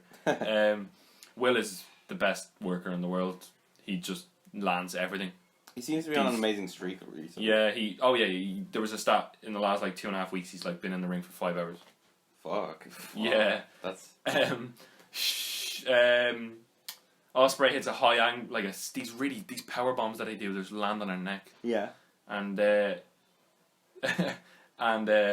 Shingo kicked out of it. Oh. Will did a 630 shooting star press, which is just crazy. Shingo then kicked out an Oscutter, which is a good bit of storyline telling because it's Ospreay's junior heavyweight move. So that means like Will was like, I need to build up I need to step on my game here. He's pretty good. Just some really bad, really brutal strikes, which I was talking about in the Walter match. He just kicks the crap out of people at some points because he's like a heavyweight now, so he's kind of getting into his. Have you seen this hook kick move as well that Ospreay does? Yes, I have. It's That's really nice. pretty good. He lands it all the time. Poison Rana gone wrong. That was probably the only bad Botch. botch. Yeah, a Spanish Fly. They're always a good move. Hidden Blade. Bit overdone, I feel. In the big Yeah. matches. Hidden Blade. which is Ospreay's new heavyweight move, which he nearly killed Ibushi with at Wrestle Kingdom, where he pulls down his elbow pad and boots him in the back of the head with his elbow. Yes. And then Best Oz Cutter Ever, which is a top rope Oz Cutter, which is pretty cool. And then Stormbreaker, which is his heavyweight finisher move. And Ospreay picks up the win. And afterwards he gets on the mic, and Ospreay's promo has been fucking fantastic at the moment. Ospreay says he's done all he can for the British independent scene. There's so many good people over there. He's got his own promotion. He can't do any more. And he announced that he's living in Japan. And that got a big old cheer, didn't it? That got a huge... They love him over there. And then he spoke some Japanese, and then on his Instagram story yesterday he said goodbye to Nando's. Aww. And he got on a plane. It's the biggest loss, truly. Yeah, it is actually. He got on his plane this morning. He said, "I'm on a one-way flight to Japan to be with his girlfriend to kick ass in New Japan." That's nice. Okay, He's gonna get injured tomorrow and he'll never be able to wrestle again. Anyway, on to Dominion last Sunday. Yep. Which was a fantastic show. Believe it or not. With a unusually downer New Japan ending. Yeah. So for Just poorly starters, booked, it felt. yeah. For starters, we had Jon Moxley against Shota Umino, and Shota won. No, I didn't. Sorry. Shota came out of the blocks pretty quick though. Did you see this? He came out like as soon as Moxley was like walking around the ring. Shota came out with like a torpe con hilo and wiped Moxley out. Yeah. And tried to overpower him. He kind of hit some really cool moves. He's won the race. The only thing I was able to watch from Dominion, by the way, was the Chris Jericho Okada match. Yeah. I heard about it. And I've sent you a few clips as well. Yes. And so Moxley kind of overpowers him and wins. And then afterwards is where it gets really interesting. Yeah. Because Moxley gets on the mic and this promo is just so fluid and so brilliant. He's just like, I bring a message from Cincinnati, Ohio. Jon Moxley, international purveyor of violence, gentlemen, and all-around sick son of a bitch, Jon Moxley wants in the G1. grabbed Umino, dragged him out, and went backstage. And they have these really good, but I love these backstage promos that they do. Yeah. On YouTube, you should check them out. They're really cool. They from all the matches, they do all these backstage promos. And Jon Moxley gets on the mic and he's like, You did real good. A young lion. Here, hold my belt. I got a bunch of stuff I'm gonna ask you to do. I like this kid. Alright? This could be my new young lion. I'm gonna need some help around here. I'm gonna need a partner. I'm gonna need a training partner. I'm gonna need a spotter on the bench. I'm gonna need somebody to drive me home from Roppongi. You can drive?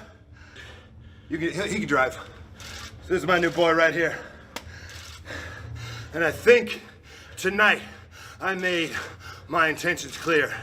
and then that's the I've interesting. seen loads of creepy fan art about that. Yeah. It's Because I'm pretty sure he's only like 18, and I don't know what the driving laws are like in Japan. Wow. He's like 18 or 19. He's Tyler Bate. He's one of the head booker's sons. Well, then he's definitely winning the fucking title. No, he's called Red Shoes. He's a ref. Then we had basically Takagi squashes Kojima. Okay, Shingo Takagi versus Satoshi Kojima. Now I saw Kojima in OTT. He is Hideo Kojima? Satoshi leader of the Bread Club. The what? Yeah, he eats a lot of bread. And he's really cool. But this was a showcase for Takagi, who's moving up into the heavyweight from the junior heavyweight. So he had they had a good match, but it was just to make Shingo look really good. Shingo hit some pretty strong lariats and just won pretty easily in about. It was a good match and it was a good step for Takagi. Takagi gets on the mic. I'm in the G1. I'm going to beat everyone. I'm in the G1 now. The Dragon's in the G1. He's been a really good member of Los Ingobernables, and it was really good big when he debuted because he came from like a rival promotion. Yeah. And he was the guy who Pac beat up. Takagi announced he's in the G1. That's pretty good. We're going to get some good matches out of that. He's in B block, and he's going to have some good matches with Moxley. Takagi and Moxley could be pretty good. He's been built as a monster. Next we had Yoshihashi and Liger defeated Sabre and Suzuki, which was like a big shock on the night because Yoshihashi was the one who picked up the pinfall over Zack Sabre Jr. So they've set up Zack Sabre Jr. Versus Yoshihashi for the title. Yeah. Which Zack Sabre Jr. is going to win with ease. But Yoshihashi winning is like a big deal. And then like on my notes here I just have Suzuki and Liger beat the hell out of each other. So that's basically just going to be their storyline. They're going to beat the hell out of each other. Well, it's building towards the wrestling match, like you Yeah. said. So Yoshihashi was presented as a threat, but he's probably not going to be a big enough threat to take the title off Zack Sabre Jr. Yeah. Because he's not going to go to Rev Pro, Yoshihashi. Tanahashi, Taguchi, you need to check out Taguchi. He just runs down with a rugby ball. Really? Yeah, he's part of... Does he kick it at all, or is he just running No, down? he just runs down with like headgear on and all. He's leader of Taguchi Japan. Yeah. It's got like all the people that aren't in any of the factions. So it's like, you know New Japan's like faction warfare. Yes, which I don't like, but No. sure. So basically, Tanahashi, Taguchi, and Juice Robinson defeated Jay White, Taiji Ishimori, and Chase Owens. And a strange note, they're doing a Road to Kizuna Road. Road to that a show they're Kizuna. doing? There's a show going on right now, and I'm pretty sure Taiji Ishimori and El Fantasma just won the junior tag titles Okay. off Chonyo, which is we'll cover that next week in the news if it comes up. Anyway, the Tanahashi White rivalry was continued. White was protected, and Tanahashi got a pinfall after he was beat up at Best of Super Juniors. Super Juniors. And then this is what I wanted to get onto. As Juice Robinson is beating the crap out of Chase Owens on the outside. Oh, sorry, no, it's Jay White. They're on the outside, and Jay White, he's about to throw a punch on Jay White at the end. And there's a microphone actually very close by. And Juice Robinson, just before he hits one of his like signature jabs, just goes, "Eat shit," and then punches some. And bear in mind that New Japan is like respectful. Yeah, it's all about respect. They don't swear or whatever. And Juice Robinson just Eat screams, shit, "Eat asshole." shit." So there was Chase Owens was just there. He's his perfectly acceptable self, it says. Yeah, he's fine. Tomohiro Ishii defeated Taichi to win the Never Open Weight title. Ishii is brilliant. Taichi is known as being one of the weaker workers and quite lazy, but Ishii brought a really good match out of him. He's one of the weaker, like he's not one of the best, but Ishii brought a great match out of him, and Ishii's gonna have some serious matches in this G1. Yeah. And now that he's got the Never Open Weight title, there can be like title matches set up, so that's pretty good storytelling. The Gorillas of Destiny defeated Evil and Sonata. This was the most WWE style match on the card. Was it good or? It was really good. Sonata's brilliant. Yeah. But this was for the heavyweight tag titles, and the Gorillas of Destiny defended their tag titles. Sonata's brilliant. Evil's really like dark, and the Gorillas of Destiny called out the Usos in the revival afterwards. Really? What they Yeah, say? in their post-match promo, they were like, "Those fences aren't too high." Jump out, like, as in, like, they call them both out by name, because like the Usos and Gorillas of Destiny are like, they've been talking on Twitter. They're cousins after all. Oh. They're like part of the same like family. Samoan dynasty or whatever. Now, let's get on to the Ospreay match. Oh my god. Who's Ospreay against Dragon Lee for the IWGP Junior Heavyweight title. who won? This was amazing. Ospreay defeated Lee to win the title. He's the new IWGP Junior Heavyweight title. IWGP Junior Heavyweight Champion. There you go. He's not the title. No, I should hope not. He's as good to be. He should be the title. Just a picture of Just wear Ospreay. make a custom belt or whatever. Anyway, I showed you this. I sent you the video of the diving headbutt. Oh my god! Yeah. What did you think of that? Like pretty rough.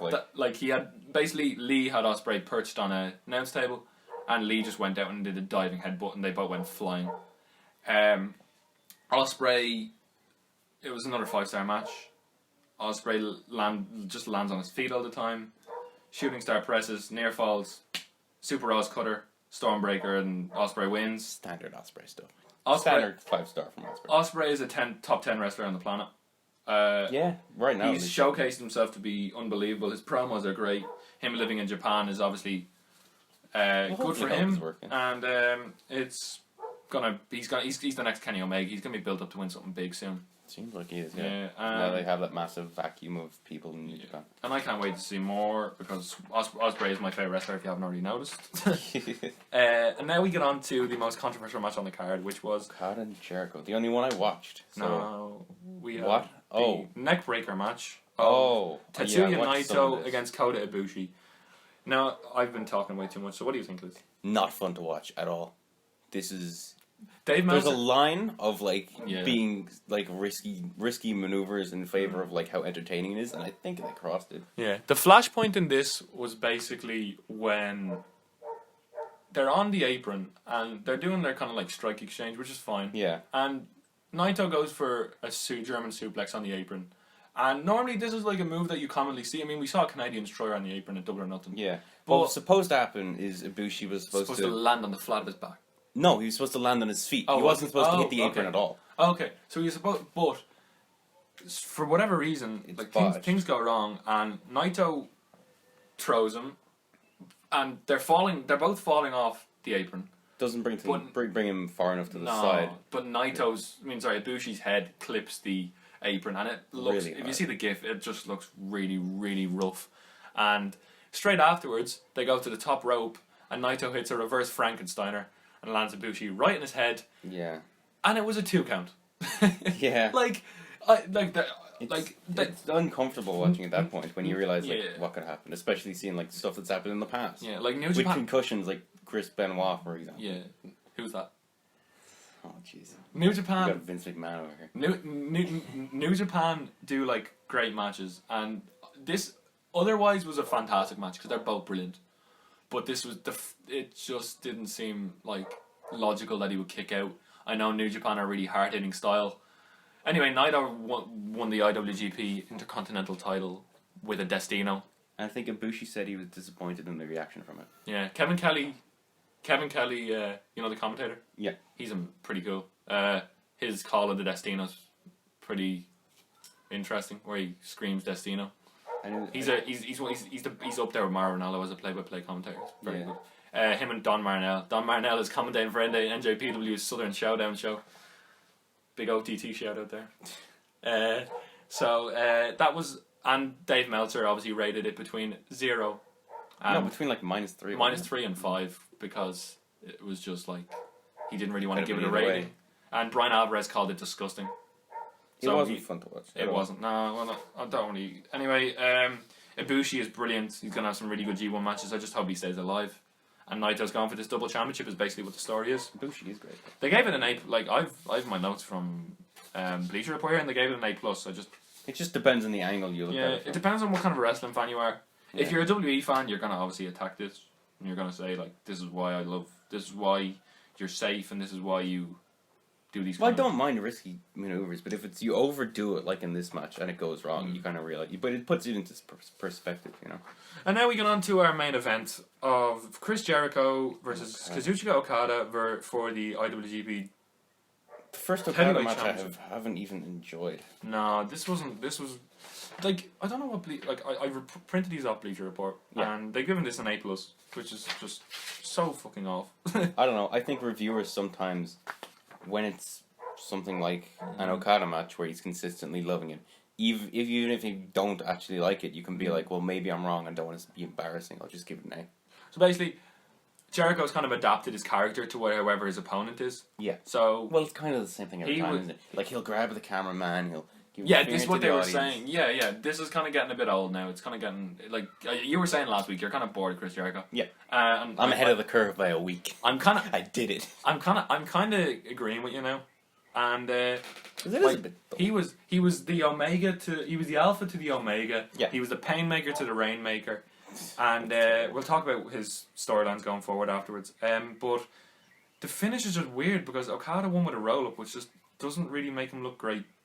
Yeah. And the Judas effect, I think, is a terrible. Well, I think the roll up thing was like in the first fall of like the Omega and Okada match. That was a roll up, and Okada got that. And I think it was supposed to be a reference to the Omega feuds they both have. Like Jericho is saying, he thinks he can go 30 minutes. No, he can't. He can't. I don't know if when I've been watching, he's ever been able to go 30 minutes and have a great match. It's a terrible finisher move, the Judas effect. It was rolled up by Pretty Okada. lame, yeah. Rolled up by Okada, and he won. But then Jericho started attacking Okada after the match, and then Hiroshi Tanahashi, who was on commentary at the time, rose from the table and decided to go in and protect Okada. And this is a really good storyline because they used to hate each other. Yeah. They don't like each other, but Okada came in and helped them. They've had this. Tanahashi came in and helped Okada. They're kind of having this storyline where they have like mutual respect for each other now. Yeah, long term, you know. Yeah, obviously. And he came in and fought off Jericho, and Jericho just kept beating him up, and they had shots of Tanahashi helping him, and Jericho said, "Happy championship, bitch," and then walked off. And they had Tanahashi just sitting there, consoling Okada. And normally we have Okada come on the mic and said, "I did it." He does his big, like, Yeah. how, like, So Okada goes Celebratory backstage. speech. Okada goes backstage and goes. Jericho goes backstage and goes. Comment from Okada tonight. I'll make the comment for Okada. Hello, my name is Okada. Chris Jericho just kicked my ass. That's my comment. Print it. It's just really. It seems Pretty quite. lame. I don't know. Seems quite racist. Well, if you did the accent, that's racist. And then afterwards, Jericho also kind of teased a feud with Tanahashi, and he said, "Well, you're Superman, and I'm like." So Jericho's obviously going to be Kryptonite in the next fight. Is what people were saying. Or he could be the Ace. Like Tanahashi's known as the Ace, so he could be the Joker or something. The wild card. That's the Wild card. He's the wild. That'd be. Oh, they could do some good meta stuff if they call him the wild card. Yeah. So Jericho. Oh, and he did his post-match promo afterwards, and everyone, you probably heard about this, everyone just went dead. Yeah. And he said, here in this bullshit country of Japan, it's just not, you gotta know your, Not his audience. You gotta know your demographic. Yeah. Yeah. And I don't know. I'm getting sick of the run, but he's gonna obviously stay there, and he's gonna have matches with Tanahashi. But none of these dream matches have really lived up to expectations. Except for Omega. Omega was good. But even still, I think a lot of people when that was over were like, oh, that wasn't as good as I thought it'd be. No, they just kind of they made it sound better because it had to be good, or else it was like embarrassing for people. Yeah. It was decent. A very good show. Ospreay and Naito is my prediction for the final. Okay. So we are almost coming to the end of Well, that'll be it for episode this show. 2. But to finish it off, we're gonna do a really quick predictions for OTT's WrestleMania 3. Sure. Yeah. We're gonna run through. I know what I'm talking about. We're gonna run through this very quick. I've researched these ridiculously hard. I definitely wasn't shown the card 10 seconds before we began the podcast. We're gonna go through the main matches because the other matches are just for Just us- do all of them. for us to. I'll do it. Okay, let's go. Club Tropicana, Love them. Aiden, Funny. Captain Sexy, and True that. Fabulous Nikki against the Rapture, who I really love. They're very good heels. Charlie Sterling, East, Shaw Samuels, and Zach Gibson. Have you seen Shaw Samuels' Mug of the Week? No. Follow him on Twitter. I will. Oh wait, Rapture are winning this. Oh, There's my prediction. yeah, okay, yeah. Club Tropicana might go over, but no, the Rapture are they're kind of all like Get in that heel heat, baby. yeah, and they're Especially all, after it was Scrappermania was the show I was at where the Rapture were there. and the heat was just nuclear. Heat was insane. It was amazing. It was the biggest amount of heat I've ever seen. But Zach Gibson's in WWE, so he's not eating a pinfall, obviously. But they're going to win. And yeah, just follow him, and every Monday he does a Mug of the Week. It's fantastic. We have Justy versus Puma King, which is announced today, and I find this hilarious. Puma King's winning. Because it is Justy Jitsu, or what he called it on Twitter today, Justy Libre now. Because Puma King's a Lucha Libre legend, and I'm pretty sure he had really good matches with Yushin Thunder Liger. Yeah. And Justy just put on like how to do flips, and then it was like, Yeah. sorry, this was meant for Google. So this is going to be very good. It's going to be very funny. It's going to be some sort of Puma's winning. Justy's going to have Puma's his winning. Puma is winning. Justy's going to have Team Prick in his corner. That's you. Um, Team Prick. now we have CT Flexor and Valkyrie versus Mystery Partner and Raven Creed. So it's got to be mystery partner Raven Creed. Yeah. I didn't like her when I saw her at Scrappermania. I really hope thought it was okay. It was the weak match. You told me before the show you wanted to be Martina, and since you might be leaving soon, that's not a bad shout. Yeah. No. But it wouldn't be much. Well, I don't necessarily want it to be. I couldn't care as long as it's good. But I think Martina would make sense. It's going to be a great match. We have a Lucha Dream match of Bandito against Ray Horus. This is going to be very good. We're going to get some serious Bandito's Lucha winning. Lucha That's my flips. prediction. Yeah, Bandito's signed to Ring of Honor. And I'm nailing these predictions clearly. Bandito's in a Ring of Honor faction, so... Oh jeez. The Yeah. most prestigious Yeah. company right now. No, he's in a faction with Juice Robinson and Mark Hoskins, so... It's the CJ Parker. Singles match. This is going to be fantastic. I can't wait for this match. Darby Allin of AEW fame against the Supreme Suplex Machine and a future world champion wherever he fucking goes. As I've said so many times, Scotty Davis. Scotty Davis. So This is gonna be I'll say fantastic. Scotty's winning. I think Scotty's winning because Darby Allin's not going to come back, but this is going to be a great one-off, and Darby Allin's character is fantastic. Have you seen his character? No. He's like he did a promo for Fyter Fest earlier this week, and he talked about like his dad being dead or something. Oh Jeez. jeez. Yeah. Okay, he's one of those from I guess. Yeah, fucking crazy. Anyway, next, this is probably the biggest indie wrestling feud in history. David Starr against Walter. 25 matches. Walter's won 25 times. David Starr is the heel, and Walter's kind of turned babyface after. Remember the end of Scrapper? Yeah. Walter's kind of turned babyface, or he's at least more leaning towards babyface now. See, part of me would be like, if this is one of Walter's last matches before they fully committed to NXT, then he'll win. But part of me is like, oh, but maybe David Starr should win, shouldn't he? I think David Starr's finally breaking the curse, and because he's got his independent movement going on. Have you seen this? Where he's like, which is I'll pretty say good. Starr. I think Starr's going to win by cheating, because remember Devlin said your way to me is through Walter, which is a great storyline. Yeah. And David Starr's a heel, and he's going to win by cheating to protect Walter. Next week, I think this could steal the show. OTT gender neutral title match. Mark Haskins against Terry Thatcher. Haskins. It's a brilliant storyline. Thatcher obviously won the belt in the Ringside Club, and Haskins used his briefcase to win it back, and it's just heartbreaking. I'm going to go Terry Thatcher. Sure. Yeah, because Haskins is doing a lot of things right now, and winning this and retaining this is going to be one of them. I hope it's Terry Thatcher, because it'd be a great moment. And the atmosphere, you wait till you see the atmosphere in the stadium. Yeah, okay. It's unbelievable. And next we have the OTT World Title match. Jordan Devlin against Sean Guinness. You said it's going to be in retention, but you said you haven't heard much from Sean Guinness. I've never heard the name, so he trained in Zero G in Japan, and he's a very good wrestler, and it's going to be a extremely good match. Yeah, and I'm sure I think it will go onto Meltzer's radar, because it's going to be a fantastic match. And Sean Guinness, like all these Irish wrestlers are going to do great. I do like Devlin a lot. I don't know who he's going to drop the title to be honest. I think Scotty Davis might be built up to take the title off himself. When's that all Irish show on? That's on when I'm on holiday. Oh, fuck you, man. Where is it happening, in Dublin or is it? It's in the Ringside Club, yeah, which is in the National Stadium. I might go to that then. Yeah, you should. You should bring the mystery third host of this podcast, Reese Swan. Yeah. Hi, Reese. He's not listening. He's not listening. Anyway, that pretty much brings to an end. We finished this one. We did it. Yeah, this is absolutely. We didn't rush through anything. We just messed up a lot. Yeah, so many So- botches. Oh my gosh. So many racist comments that'll have to be bleeped out if you've heard any bleeping. It's going to be entertaining. Oh. No, none of us were racist or sexist. Except you. Well done. I was not. As you know. In any way, Well, then I'll just leave it. we should just leave this in. Ugh. In any way, make sure you check out NXT Re-Review, because Kieran will be posting quite regularly. Or my streams. Give me them, because they're so lonely. Yeah, please go Just on. me and my own. Him and Matthew. No, it's Michael usually. We will be having holidays in the next few weeks, so we will having some special guests on. I've already got one special guest lined up. Yeah, who? My What or friend- can you say? No, let's leave it. Okay. In In case it falls through. check the Twitter. Check the I have and then we have a Twitter account. Yeah, we do. Oh wait, I we have an Instagram. I have one maybe, and I have one probably going to come on. Okay. I need to find out how to. And I have one that no one would care about. My sister, who will probably come on. And then we have one that might like break the internet, so we're going to leave that one. Yeah.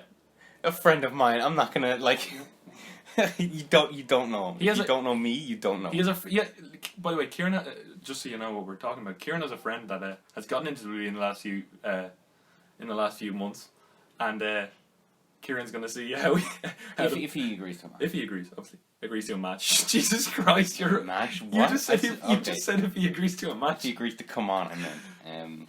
Kieran versus mystery partner. Yeah. Anyway. He goes by the code name HHH, so I'll leave it at that. Yes, he does. Anyway, also check out Indie Corner, which I'll probably be recording a new episode tomorrow, which is probably going to be OTT Redemption. And see you next week. Thanks for listening. thank you for And thanks for all the support as always. And And as we say at the end of every episode of the Hallway Wrestling Podcast, I'm sorry. I am inevitable.